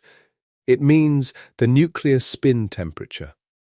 The temperature of the nuclear magnetic moments of the rhodium, as measured by the magnetic state of those moments. It does not mean the temperature of the whole piece of rhodium. The metal itself, the lattice, the atomic vibrations, the electrons conducting through the crystal, was considerably warmer. The lattice temperature in the Helsinki experiments was in the microkelvin range, very cold by any ordinary measure. But not 100 picokelvin cold. This is not a fudge, not a sleight of hand. It is how nuclear demagnetization genuinely works. The nuclear spin system and the lattice are coupled so weakly that they can, for a measurable period of time, exist at genuinely different temperatures. The nuclear magnets are at 100 picokelvin. The atoms around them are colder than millikelvin, but warmer than picokelvin. Both temperatures are real. Both are legitimately measured. The spin temperature is what it is, a genuine thermodynamic quantity that describes the nuclear magnetic system, which is, in every meaningful sense, its own thermodynamic system. And being transparent about this distinction makes the achievement more impressive, not less. The experimenters at Helsinki were not inflating a number through trickery. They were doing something genuinely extraordinary, taking 1 degree of freedom inside a piece of metal and cooling it to 100 trillionths of a degree above absolute zero, while the rest of the metal stayed comparatively warm. That is a testament to how extraordinarily isolated those nuclear spins are, how weakly they couple to everything around them, how slowly heat flows between the spin world and the lattice world. The universe of the nuclear magnets and the universe of the metal vibrations are almost entirely separate, communicating only through the faintest imaginable thread of coupling. And it is that faint thread that allows the spin temperature to dive so far below the lattice temperature before equilibrium finally catches up. It catches up eventually, it always does. The spins warm back up slowly as heat leaks across the coupling. The 100 picokelvin state doesn't last forever, but it lasts long enough to measure, long enough to study, long enough to be real and to be recorded, and to stand as the coldest temperature ever produced in a solid material. 100 picokelvin. The Helsinki record. Rhodium 2000. There is something almost meditative about that number if you let it sit with you for a moment in the quiet. 100 trillionths of a degree. The thermal gap between those nuclear spins and true absolute zero is almost incomprehensibly small. And yet absolute zero is not there. Not quite. The wall that Walther Nernst described in his unattainability principle. The wall that says absolute zero can be approached in steps, each step smaller than the last, forever, is still in place. The Helsinki record is the closest a piece of solid material has ever come to it. And still, by the logic of the third law of thermodynamics, absolute zero remains a fraction of a fraction further away. But here, if you're still with me, is where the story opens into something else. Because while magnetic demagnetization and nuclear demagnetization were advancing, while Giauque was cooling gadolinium sulfate at Berkeley and Curti was cooling copper at Oxford, and the Helsinki laboratory was taking rhodium to 100 picokelvin, a completely separate branch of cold was developing. A branch that did not use magnets, did not use helium, did not involve a solid at all. It used atoms, free-floating atoms suspended in emptiness, and light, specifically lasers, and the discovery at the heart of it that light could slow atoms down, that a beam of photons tuned to precisely the right color could drain the kinetic energy from a gas of atoms, could cool that gas to temperatures in the microkelvin and eventually far below, was so counterintuitive that the people working on it in the early days were not entirely sure what they were seeing. Because light, as we understand it, is associated with heat, with warmth, with the burning sun and the searing cutting tool and the scorching welding beam. The idea that you could point a laser at a cloud of atoms and make them colder seemed, to many sensible physicists, like proposing that you could cool a soup by shining a torch at it. And yet it works. It works beautifully and precisely, and it has taken the coldest temperatures ever recorded in a gas far below anything magnetic demagnetization can reach. We'll get there. We're nearly there. But before we leave the magnetic story entirely, let me draw your attention to something that threads through all of it. Something that connects the dilution refrigerator and the adiabatic demagnetization of electrons and the nuclear demagnetization of rhodium, that connects all these rungs we've descended together tonight. At every step, the enemy is the same. Heat flowing in through every possible channel, through the mechanical supports, through electrical wires, through the infrared radiation of warmer surfaces nearby, through the tiny vibrations of the building outside. Every crack in the insulation, every imperfect thermal shield, every microscopic mechanical connection is a highway for heat to creep back in and warm the sample before you have finished your measurement. The engineering of extreme cold is, in large part, the engineering of extreme isolation. Building things that keep heat out with the same seriousness that a jeweler inspects a lens or a watchmaker listens to a balance wheel. Every detail matters, every connection, every choice of material.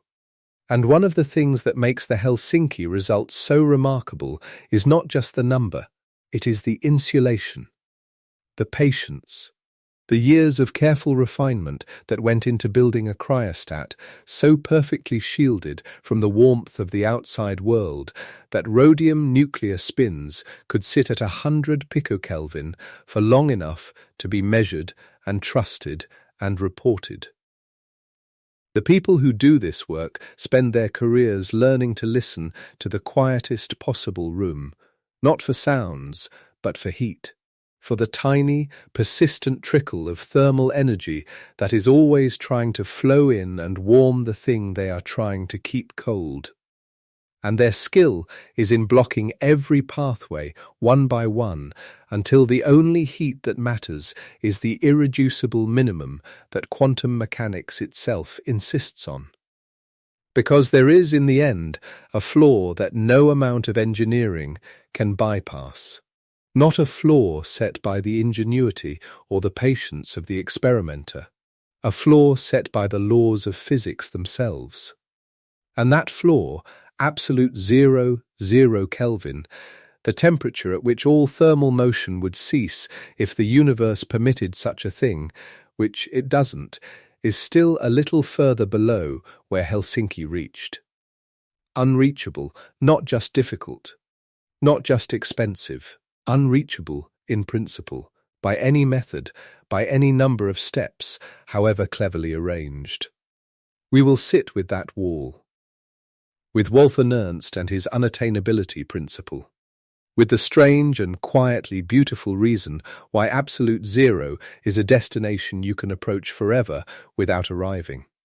And with zero-point motion, the quantum mechanical fact that even at 0 Kelvin, particles would not be still, because stillness is forbidden by the uncertainty principle. But not quite yet. Because first we go to the other branch, the parallel story. The one lit not by the gentle glow of cold cryostats and superconducting magnets, but by beams of visible light. By a laser tuned to the precise absorption frequency of an atom, directed at a cloud of gas, and making that gas colder than anything in this part of the universe had been cold since the very early moments after the Big Bang. The nuclear spins of rhodium, at 100 picokelvin, hold the record for a solid. The record for a gas goes further still. And it was won not through magnetism and millikelvin starting points and ultra-isolated cryostats, but through an understanding of how light and matter exchange momentum, an understanding that turned out to be a key unlike any other, opening a door into a regime of cold that the cryogenics tradition could not reach on its own. So let's go there, gently, without rushing. The rung of laser cooling is waiting, and it starts, as the best things do, with something that looked completely wrong. Light is warm. We know this in our bones. You hold your hand near a candle and feel heat. You walk into sunlight and your skin remembers. Every laser pointer that's ever burned a hole in something, every solar panel that converts light to energy, every sunburn, all of it confirms the same deep intuition. Light carries energy. Light is warm. Light is the opposite of cold. And yet, in 1975, two physicists, Theodor Nusch and Arthur Scholo, wrote a paper proposing that if you aimed a laser at a cloud of atoms and tuned it just right, the light would not heat the atoms, it would slow them down. It would cool them, not a little, dramatically, to temperatures that had never existed in the natural world in any form since the very early universe. It looked completely wrong, and it turned out to be completely true.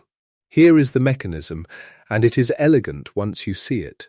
Every atom has a natural color, a particular frequency of light it likes to absorb. Think of it as the atom's favorite note. Tune a laser to that frequency and aim it at an atom, and the atom will absorb the photon.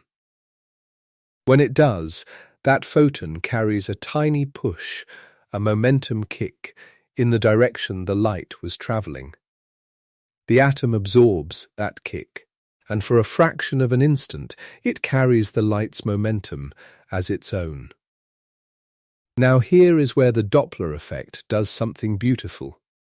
You know the Doppler effect. You've heard it when a siren passes, the pitch rises as it comes toward you and drops as it moves away, because the sound waves are being compressed in one direction and stretched in the other. Light does the same thing. If an atom is flying toward a laser beam, the atom sees the laser light shifted to a slightly higher frequency, slightly bluer, slightly more energetic.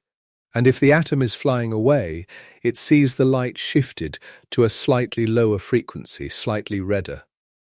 Now say you tune your laser just a little bit below the atom's favorite frequency, a touch too red to be absorbed by a stationary atom. An atom standing still sees light that's not quite right for it and ignores the laser.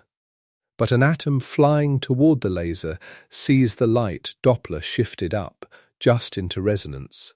That atom absorbs the photon. It gets a kick, backwards, opposing its motion. A tiny friction. A molecular break, set up 6 laser beams, 2 along each axis of space, all tuned slightly below resonance. And you have what Steven Chu called optical molasses. Any atom moving in any direction runs into a laser beam that's just red enough to be invisible until the Doppler shift tunes it into resonance, and then the atom gets pushed back. The cloud of atoms is surrounded by invisible braking forces in all directions. Move, and you slow down. Move faster, slow down more. The atoms lose their energy to the light, re-emit photons in random directions, and settle toward stillness. Not quite stillness, but something close. Hundreds of millionths of a degree above absolute zero. Hundreds of microkelvin. Steven Chu in the United States, Claude Cohen-Tannoudji in France, and William D. Phillips in the United States each drove this work forward through the 1980s, each attacking the problem from a slightly different angle. Chu built the first optical molasses apparatus at Bell Labs and showed it worked. Phillips mapped out the temperature distribution of the atoms with remarkable precision and discovered something that became a puzzle nobody had expected.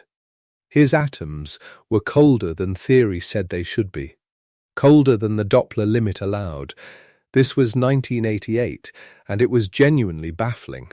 The theory of Doppler cooling had a natural flaw, a temperature below which the mechanism could not push you, because the random recoil of emitted photons would kick atoms just as fast as the laser could break them. The math was clear. Phillips was getting readings below that flaw. Either the measurements were wrong or something was happening in the light that nobody had accounted for. It was not the measurements. Cohen-Tannoudji and his colleagues worked out what was happening.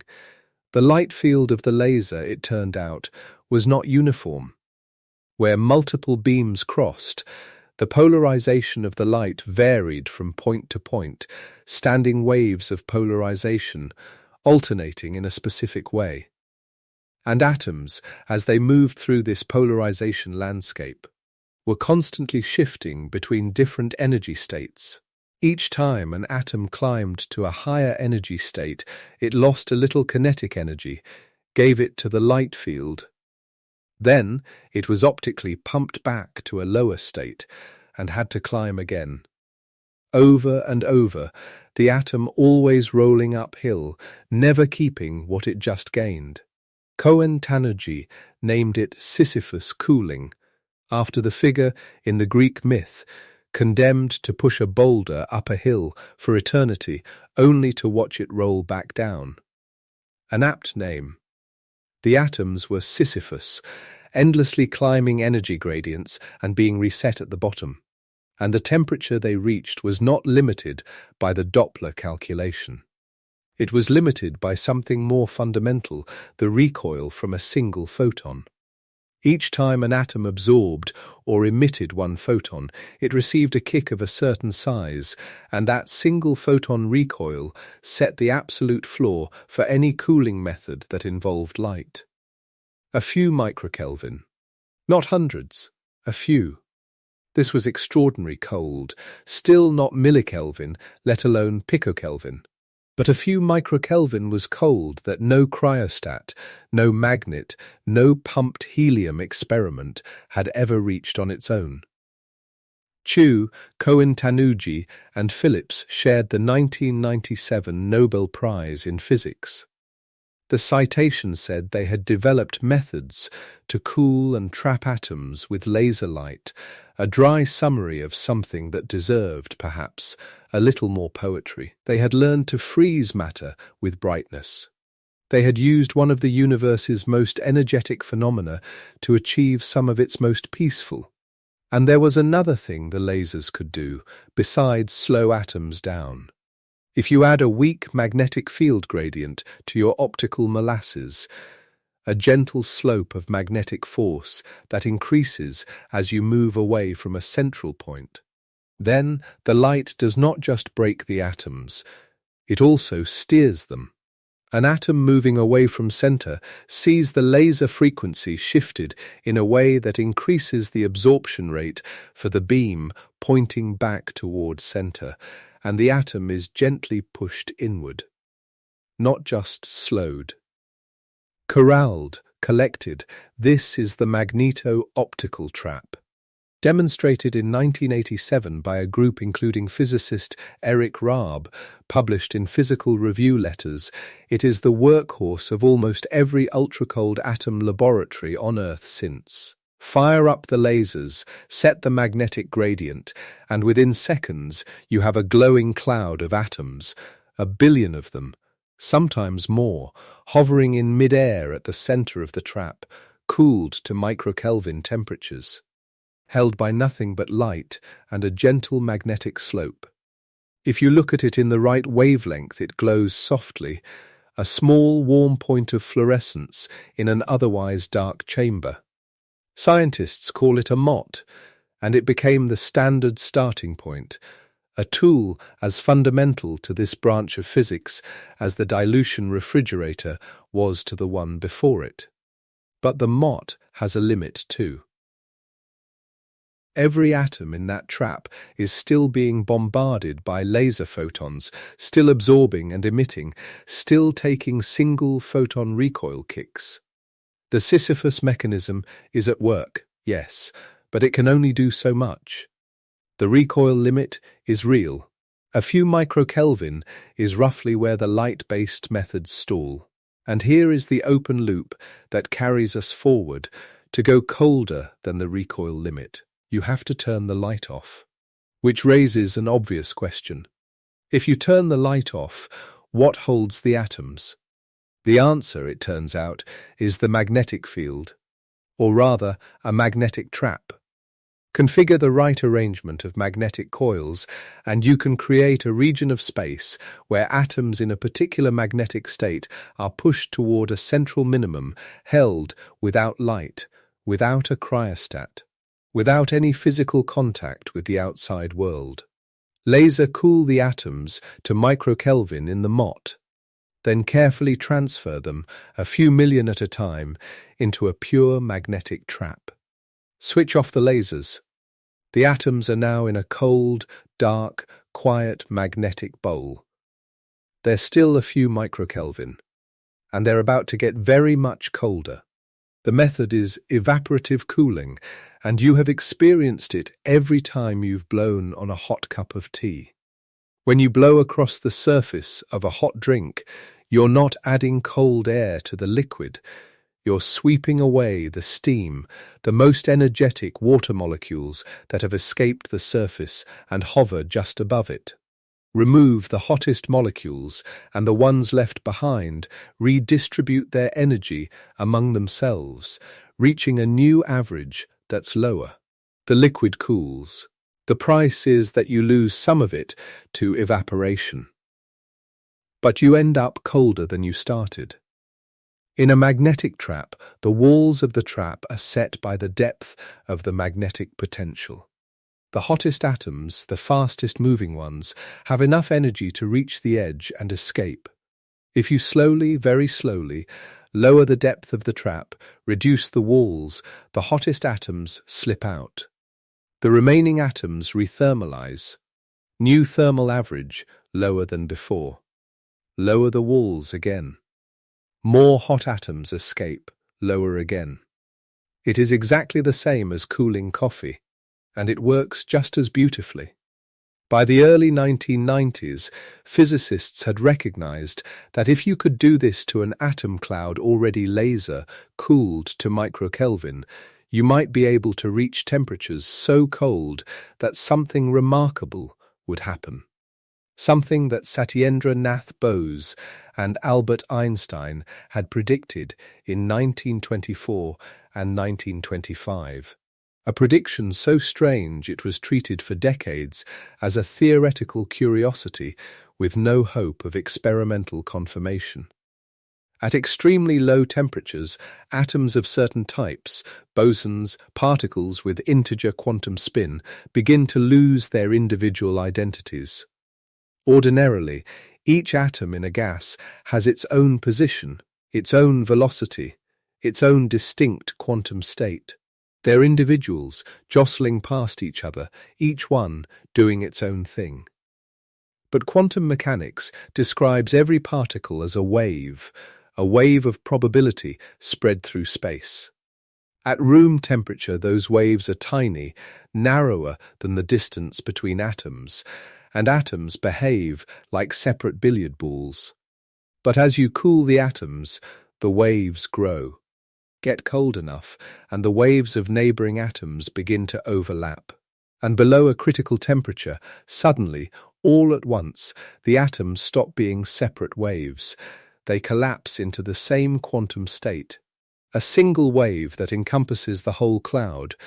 1,000,000 atoms, all in one place, all with the same energy, all moving together as a single entity. This is a Bose-Einstein condensate. Not a solid, not a liquid, not a gas. Something entirely different, a fifth state of matter. A state in which the quantum nature of the atoms stops being a detail and becomes the whole story. Bose and Einstein were working with photons and atoms at statistical temperatures far above what we're discussing. They wrote down the mathematics of what would happen in principle, not what they expected anyone to make. But the mathematics was there. The prediction was there. The condition was, get the atoms cold enough. And in June 1995, in a laboratory at the Joint Institute for Laboratory Astrophysics, JILA, in Boulder, Colorado, 2 physicists did. Eric Cornell and Carl Wieman had spent years on this problem, engineering their trapping setup, refining their evaporative cooling, finding the right atom. They chose rubidium-87. On a Tuesday in June, they ran the sequence, laser cool a cloud into the MOT, transfer to the magnetic trap, begin lowering the trap depth while the hottest atoms bled away and the rest settled colder and colder. At 170 nanokelvin, 170 billionths of a degree above absolute zero, the transition happened. The velocity distribution of the atom cloud when they imaged it showed a sharp spike, a dense central peak that didn't belong to a normal thermal distribution. The atoms had condensed, the wave functions had merged. It was about 2,000 rubidium-87 atoms, a pinprick of matter, invisible to the naked eye. And for the first time in the history of the universe, so far as we know, a Bose-Einstein condensate had been created in a laboratory. Months later, Wolfgang Ketterle at MIT achieved the same thing with sodium atoms, and his group had the advantage of producing a larger condensate, enough atoms to make the quantum effects visible in striking detail, with interference patterns that looked like ripples from 2 dropped stones, except the stones were matter waves. The condensate was not just real, it was beautiful. Cornell, Wieman and Ketterle shared the 2001 Nobel Prize in Physics. The Nobel Committee noted, quietly, that the experiment confirmed a 70-year-old prediction. It did not mention that Bose and Einstein had almost certainly not imagined someone confirming it in a room in Colorado with 6 laser beams and a magnetic trap. And the temperature, 170 nanokelvin. We need to hold that number a moment. Let's set it next to the others we've been carrying through this long, slow descent. Room temperature 293 Kelvin, your kitchen freezer 255 Kelvin, dry ice 195 Kelvin, liquid nitrogen 77 Kelvin, liquid helium 4.2 Kelvin, the dilution refrigerator in its best runs roughly 2 millikelvin, which is 0.002 Kelvin. The Helsinki nuclear demagnetization record on rhodium spins 100 picokelvin, which is 0.000000001 Kelvin. And here, the first Bose-Einstein condensate, 170 nanokelvin, 0.0000017 Kelvin. Warmer than Helsinki's spin record, yes, but reached by an entirely different physics and opening a door to colder still. Because evaporative cooling doesn't stop at 170 nanokelvin. In 2003, Kettley's group at MIT pushed further. With a refined magnetic trap and a very carefully controlled evaporation sequence applied to a sodium condensate, they reached a temperature of approximately 450 picokelvin. That is 0.0045 Kelvin. Less than half a nanokelvin. The coldest bulk gas temperature ever measured. The coldest cloud of atoms, real atoms, many of them behaving collectively, that had ever existed. For a solid, the Helsinki number, 100 picokelvin, remained the record for a matter sample. For a gas, Kettley's 450 picokelvin held the record for years. Together they sketched the frontier, the edge of the thermal map. Below this there was almost nothing, not because the physics forbade it, but because the experiments ran into something they hadn't expected. Gravity. This sounds absurd. Gravity is weak. We float bubbles, we hover smoke in still air, we work in vacuum chambers. But an ultra-cold atom cloud at picokelvin temperatures is almost impossibly delicate. Release it from its magnetic trap, and it will not drift gently. It will fall. In a fraction of a second, the cloud hits the floor of the chamber, and the experiment ends. More subtly, even while trapped, the atoms in a gravitational field do not all sit at the same height. The trap must compensate for gravity constantly, and that compensation introduces energy, and energy is warmth. The very weight of the atoms is heating them. To go colder than the picokelvin frontier, physicists needed to escape gravity. And escaping gravity, at its simplest, means falling. If you drop an experiment in free fall, it is no longer in a gravitational field, not effectively. Astronauts float not because there's no gravity in space, but because they're falling continuously around the Earth. The inside of a falling chamber is momentarily, blissfully, weightless. There is a tower in Bremen, Germany, a city in the north, near the North Sea, known for its port and its old merchants, and its place in the history of the Hanseatic League. Within it, operated by the Center of Applied Space Technology and Microgravity, ZAM from the German, stands a drop tower, a steel column 120 meters tall, evacuated to a near-perfect vacuum, inside which capsules can be released and fall freely for about 9 seconds of weightlessness before a deceleration chamber stops them at the bottom. 9 seconds. It is not long. But for an ultra-cold atom cloud, 9 seconds of weightlessness is a lifetime. The Quantus project, short for Quantengas unter Schwerelosigkeit, quantum gases under weightlessness, used the ZAM tower to do something nobody could do on the ground. Lower a Bose-Einstein condensate already at the limits of what ground-based evaporation could reach, into freefall. In weightlessness, the cloud doesn't fall through the trap. It doesn't sag under gravity. And then comes a technique called delta kick collimation. In a magnetic trap, an atom cloud is not perfectly stationary. The atoms have a residual thermal motion, and when you release the trap, they expand outward like a little explosion in slow motion. That expansion is, in a sense, the last remaining warmth. Stop it, and you stop the motion. And stopping it is what delta kick collimation does after releasing the trap. You wait a brief moment for the cloud to expand slightly, then you apply a very short, very precisely tuned magnetic pulse, a kick. The geometry of this kick is arranged so that it acts like a lens, pushing inward on the expanding cloud just enough to halt its expansion without heating it. The residual outward motion is cancelled, the cloud hangs still. That stillness corresponds to a temperature.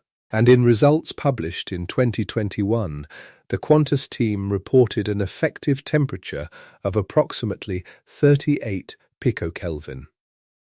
38 picokelvin. 38 trillionths of a degree above absolute zero. Colder than anything before, and made possible not by a better refrigerator or a stronger magnet, but by the simple act of dropping a metal capsule down a concrete tower for 9 seconds over the rooftops of Bremen. But 9 seconds is 9 seconds. And if you want to study ultra-cold quantum gases for minutes, hours, indefinitely, if you want weightlessness not as a brief window, but as a permanent condition, then you need something more than a drop tower. You need orbit. In 2018, NASA installed the Cold Atom Laboratory aboard the International Space Station. A compact box. A small thing, really, the size of a small refrigerator, shipped to a station already crowded with equipment and experiments, and humans living in ways humans were not designed to live.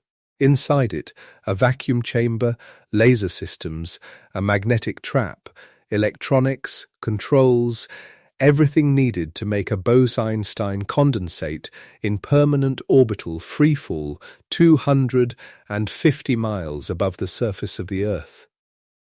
There, the atoms don't fall through the trap.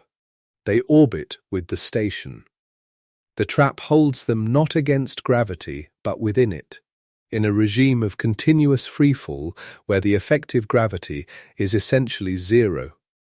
Evaporative cooling continues where it left off. The clouds expand far more slowly, stay colder far longer. The picokelvin regime becomes not a brief glimpse, but a place to work, to study, to understand. The Cold Atom Laboratory has produced quantum gases in conditions no ground-based laboratory can replicate. It has shown researchers behavior of condensates, interference, expansion, collapse, that can only be seen when the gas has time to develop without gravity pulling it apart. And it has pushed into temperatures that, sitting in a lab at sea level, you simply cannot reach. In orbit, the coldest places in the known universe are a compact box the size of a domestic appliance, humming quietly above the cloud cover, circling the Earth every 90 minutes. Which brings us, at last, to the wall. We've come a long way down the ladder, from your kitchen freezer at 255 Kelvin, past dry ice and liquid nitrogen and liquid helium, past the dilution refrigerator's millikelvin floor and the nuclear demagnetization record of 100 picokelvin in Helsinki, past the first Bose-Einstein condensate in Boulder and the gas record at MIT and the drop tower in Bremen. Each rung required a new trick, because each old trick hit a flaw it couldn't pass through. Every method in this descent had a limit built into it, and it was those limits, encountered one by one, that forced the invention of everything that came after. But is there a final flaw? Is there a limit to all limits? Yes, and we've been approaching it by name throughout this whole journey. Absolute zero, 0 Kelvin, minus 273.5 degrees Celsius. The temperature at which particles would have no kinetic energy at all, at which matter would be, in every direction, perfectly still. We have gotten extraordinarily close to it. A few tens of picokelvin is 1 trillion times closer to zero than a kitchen freezer. But it is not zero. And Walther Nernst, a German chemist working in the first decade of the 20th century, around 1912, showed why it could never be. Nernst's insight became the third law of thermodynamics. In one of its most precise formulations, it says this: it is impossible to reduce the temperature of any system to absolute zero in a finite number of operations. Any conceivable cooling process, evaporation, demagnetization, laser cooling, any method you can devise, removes some fraction of the remaining heat. Each step cuts the temperature by some factor, but no step brings it to zero. You halve the temperature, then halve again, then again. The fractions get smaller and smaller, but they never reach nothing. The series converges toward zero, but never touches it. Think of it this way. Say a perfect cooling step takes you halfway to absolute zero. Start at 1 Kelvin, you reach 0.5 Kelvin. Another step, 0.25, another 125, another forever. You get closer and closer, and you will never arrive. The halving is infinite, the destination is approached forever. The door is always in sight, and always just ahead. In practice, it is even harder than this suggests, because the steps are not ideal. Each method has a diminishing return as it gets colder. The dilution refrigerator's flow of helium-3 slows. The nuclear magnets resist alignment more weakly. The photons scatter less and less efficiently. Every cooling technique, in its own way, runs into the same arithmetic. It takes more effort to remove the last remaining heat, because there's less of it to find. And then there is the quantum mechanical reason, which is in some ways even more beautiful than the thermodynamic one. Even if you could reach absolute zero, even if you could remove all kinetic energy from every particle in a system, the particles would not be still. They would still move. Not because they're warm, but because they are quantum. Heisenberg's uncertainty principle says that you cannot know both the position and momentum of a particle exactly at the same time. The more precisely you pin down one, the less precisely you can know the other. A particle at rest, truly at rest, with zero momentum, would be in a perfectly known momentum state. That would require its position to be completely unknown, spread across all of space, impossible to locate. Real particles can't do that. They're somewhere. And being somewhere means having some spread in their momentum, which means moving. Always a little, always. This irreducible motion is called zero-point motion. It is the quantum mechanical ground state of matter. At 0 Kelvin, a particle would still jitter, gently, inescapably, because the universe does not permit perfect stillness. Cold is the removal of kinetic energy, but quantum mechanics reserves a minimum share of kinetic energy for every particle and will not give it up for any temperature whatsoever. So absolute zero is not the floor of motion, it is the floor of thermal motion, the random, statistical, collisional motion that rises with temperature. The zero-point motion beneath it is different. It is not heat, it is structure. It is the universe's way of saying that nothing at all, is ever perfectly still. The ladder reaches toward a destination that cannot be reached, and the reason is beautiful rather than frustrating. Absolute zero is not a door that's been locked and the key hidden. It is a horizon, always the same distance ahead, no matter how far you travel. And yet, the travel has been astonishing. Take a moment with this, wherever you are tonight. In whatever corner of the world you found yourself. On your bed, perhaps, on a couch, a train, a room with the lamp still on. Outside your window there may be stars, there is certainly sky. And that sky, all of it, every quiet dark space between the stars, the vast cold regions between galaxies, is warmer than anything on this ladder. We should be precise about that, because it is one of the strangest and most underappreciated facts in physics. Space is not cold, not in any relevant sense. There is a glow that fills the entire universe, a faint, uniform microwave radiation that travels in every direction at every moment, an echo of the Big Bang itself, the leftover warmth of the first moments of the cosmos. This glow has a temperature. It has been measured. It is 2.725 Kelvin, about 2¾ degrees above absolute zero. Every point in space, every empty region between galaxies, every dark patch of sky you can see on the clearest night is bathed in this radiation.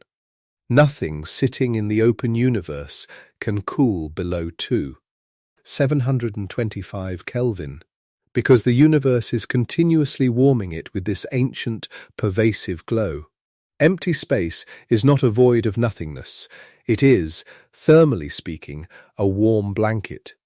Not warm compared to a cup of tea, but profoundly, almost absurdly warm compared to what we've been discussing. There is one place in the natural universe that is colder than this background.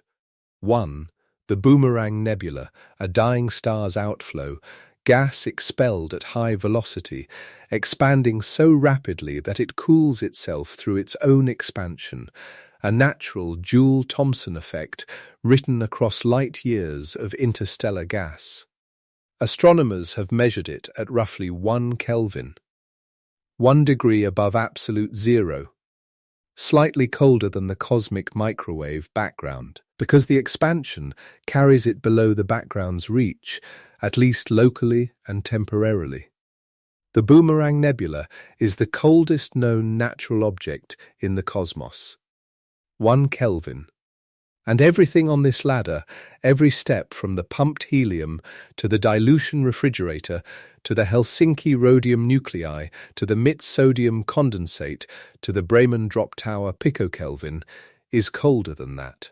Every temperature below 1 Kelvin that has ever been recorded in any context was produced by human beings. On Earth. On purpose. In laboratories. The coldest spin temperature recorded was 100 picokelvin, that is 10 billion times colder than the Boomerang Nebula, 30 billion times colder than the cosmic microwave background, 30 billion times colder than what we casually call the cold of space. The coldest places in the known universe are not out there. They are here. They are a drop tower in northern Germany, a lab bench in Helsinki, a compact box on the International Space Station, a magnetic trap in Boulder, a cryostat in a basement. The coldest things that have ever existed in the history of the cosmos were made by people, with equipment, using tricks that each took decades to develop, and each required the one before it to be mastered first. That is the answer this video set out to find. And it is, I think, more astonishing than the version most people carry. We imagine cold as something out there, the vast stillness of space, the impersonal dark between stars. But the deepest cold is a human achievement. The relay race of inventors, Joule and Thomson, Wroblewski and Olszewski, Kamerlingh Onnes, Giauque and MacDougall, Curti and his Oxford group, Heinz London, the Helsinki team, Nish and Scholo, Chu and Cohen-Tannoudji and Phillips, Cornell and Wieman and Ketterle, the Qantas team dropping condensates down a tower in Bremen. Each one found the flaw of the method before them and looked past it. Each one invented the next rung. And the ladder keeps going, not toward zero, which cannot be touched, but toward it, asymptotically, patiently, one trick at a time, with no end in sight and no final step possible. The approach itself is the achievement, getting closer forever and finding things on the way that nobody expected, superfluidity, superconductivity, Bose-Einstein condensation, quantum gases that behave in ways that still are not fully understood. These are not side effects of the descent. They are the point. The cold is not the destination. The cold is the key, and every new temperature it unlocks opens another room. You've drifted a long way tonight, through your kitchen freezer and past the first liquefied gases, past the point where boiling stops working and into machines that run on quantum phase separation, into magnets that cool themselves by forgetting the direction they were pointing, and then into lasers, improbably, beautifully, that freeze atoms with light. Down to clouds of matter so cold they stopped being individual particles and became one thing, one wave, one shared quantum identity floating in a magnetic trap and then falling down a tower so the universe couldn't warm them with its own weight, all the way to a few tens of trillionths of a degree above the floor of all floors, a floor that recedes as you approach it and will never be reached, because the universe has kept one small irreducible motion in reserve, tucked inside every particle, a jitter that belongs not to warmth, but to the structure of reality itself. You are made of particles with zero-point motion. Even as you lie still tonight, something in you is moving, not from heat, from existence itself. The quantum ground state of you. That's a good thing to carry into sleep. If this slow journey through cold brought you something, a little wonder, a little quiet curiosity, a new picture of labs and towers and orbiting boxes and the astonishing things human beings have done with the absence of warmth, a gentle like or subscribe helps this channel more than you might imagine. Small creators like me really do rely on your support to keep these journeys going. And tell me, where in the world are you listening from tonight? And what time is it in your corner of the dark? I love knowing where these words travel to. Sleep well, fellow voyager. The next journey keeps until you wake.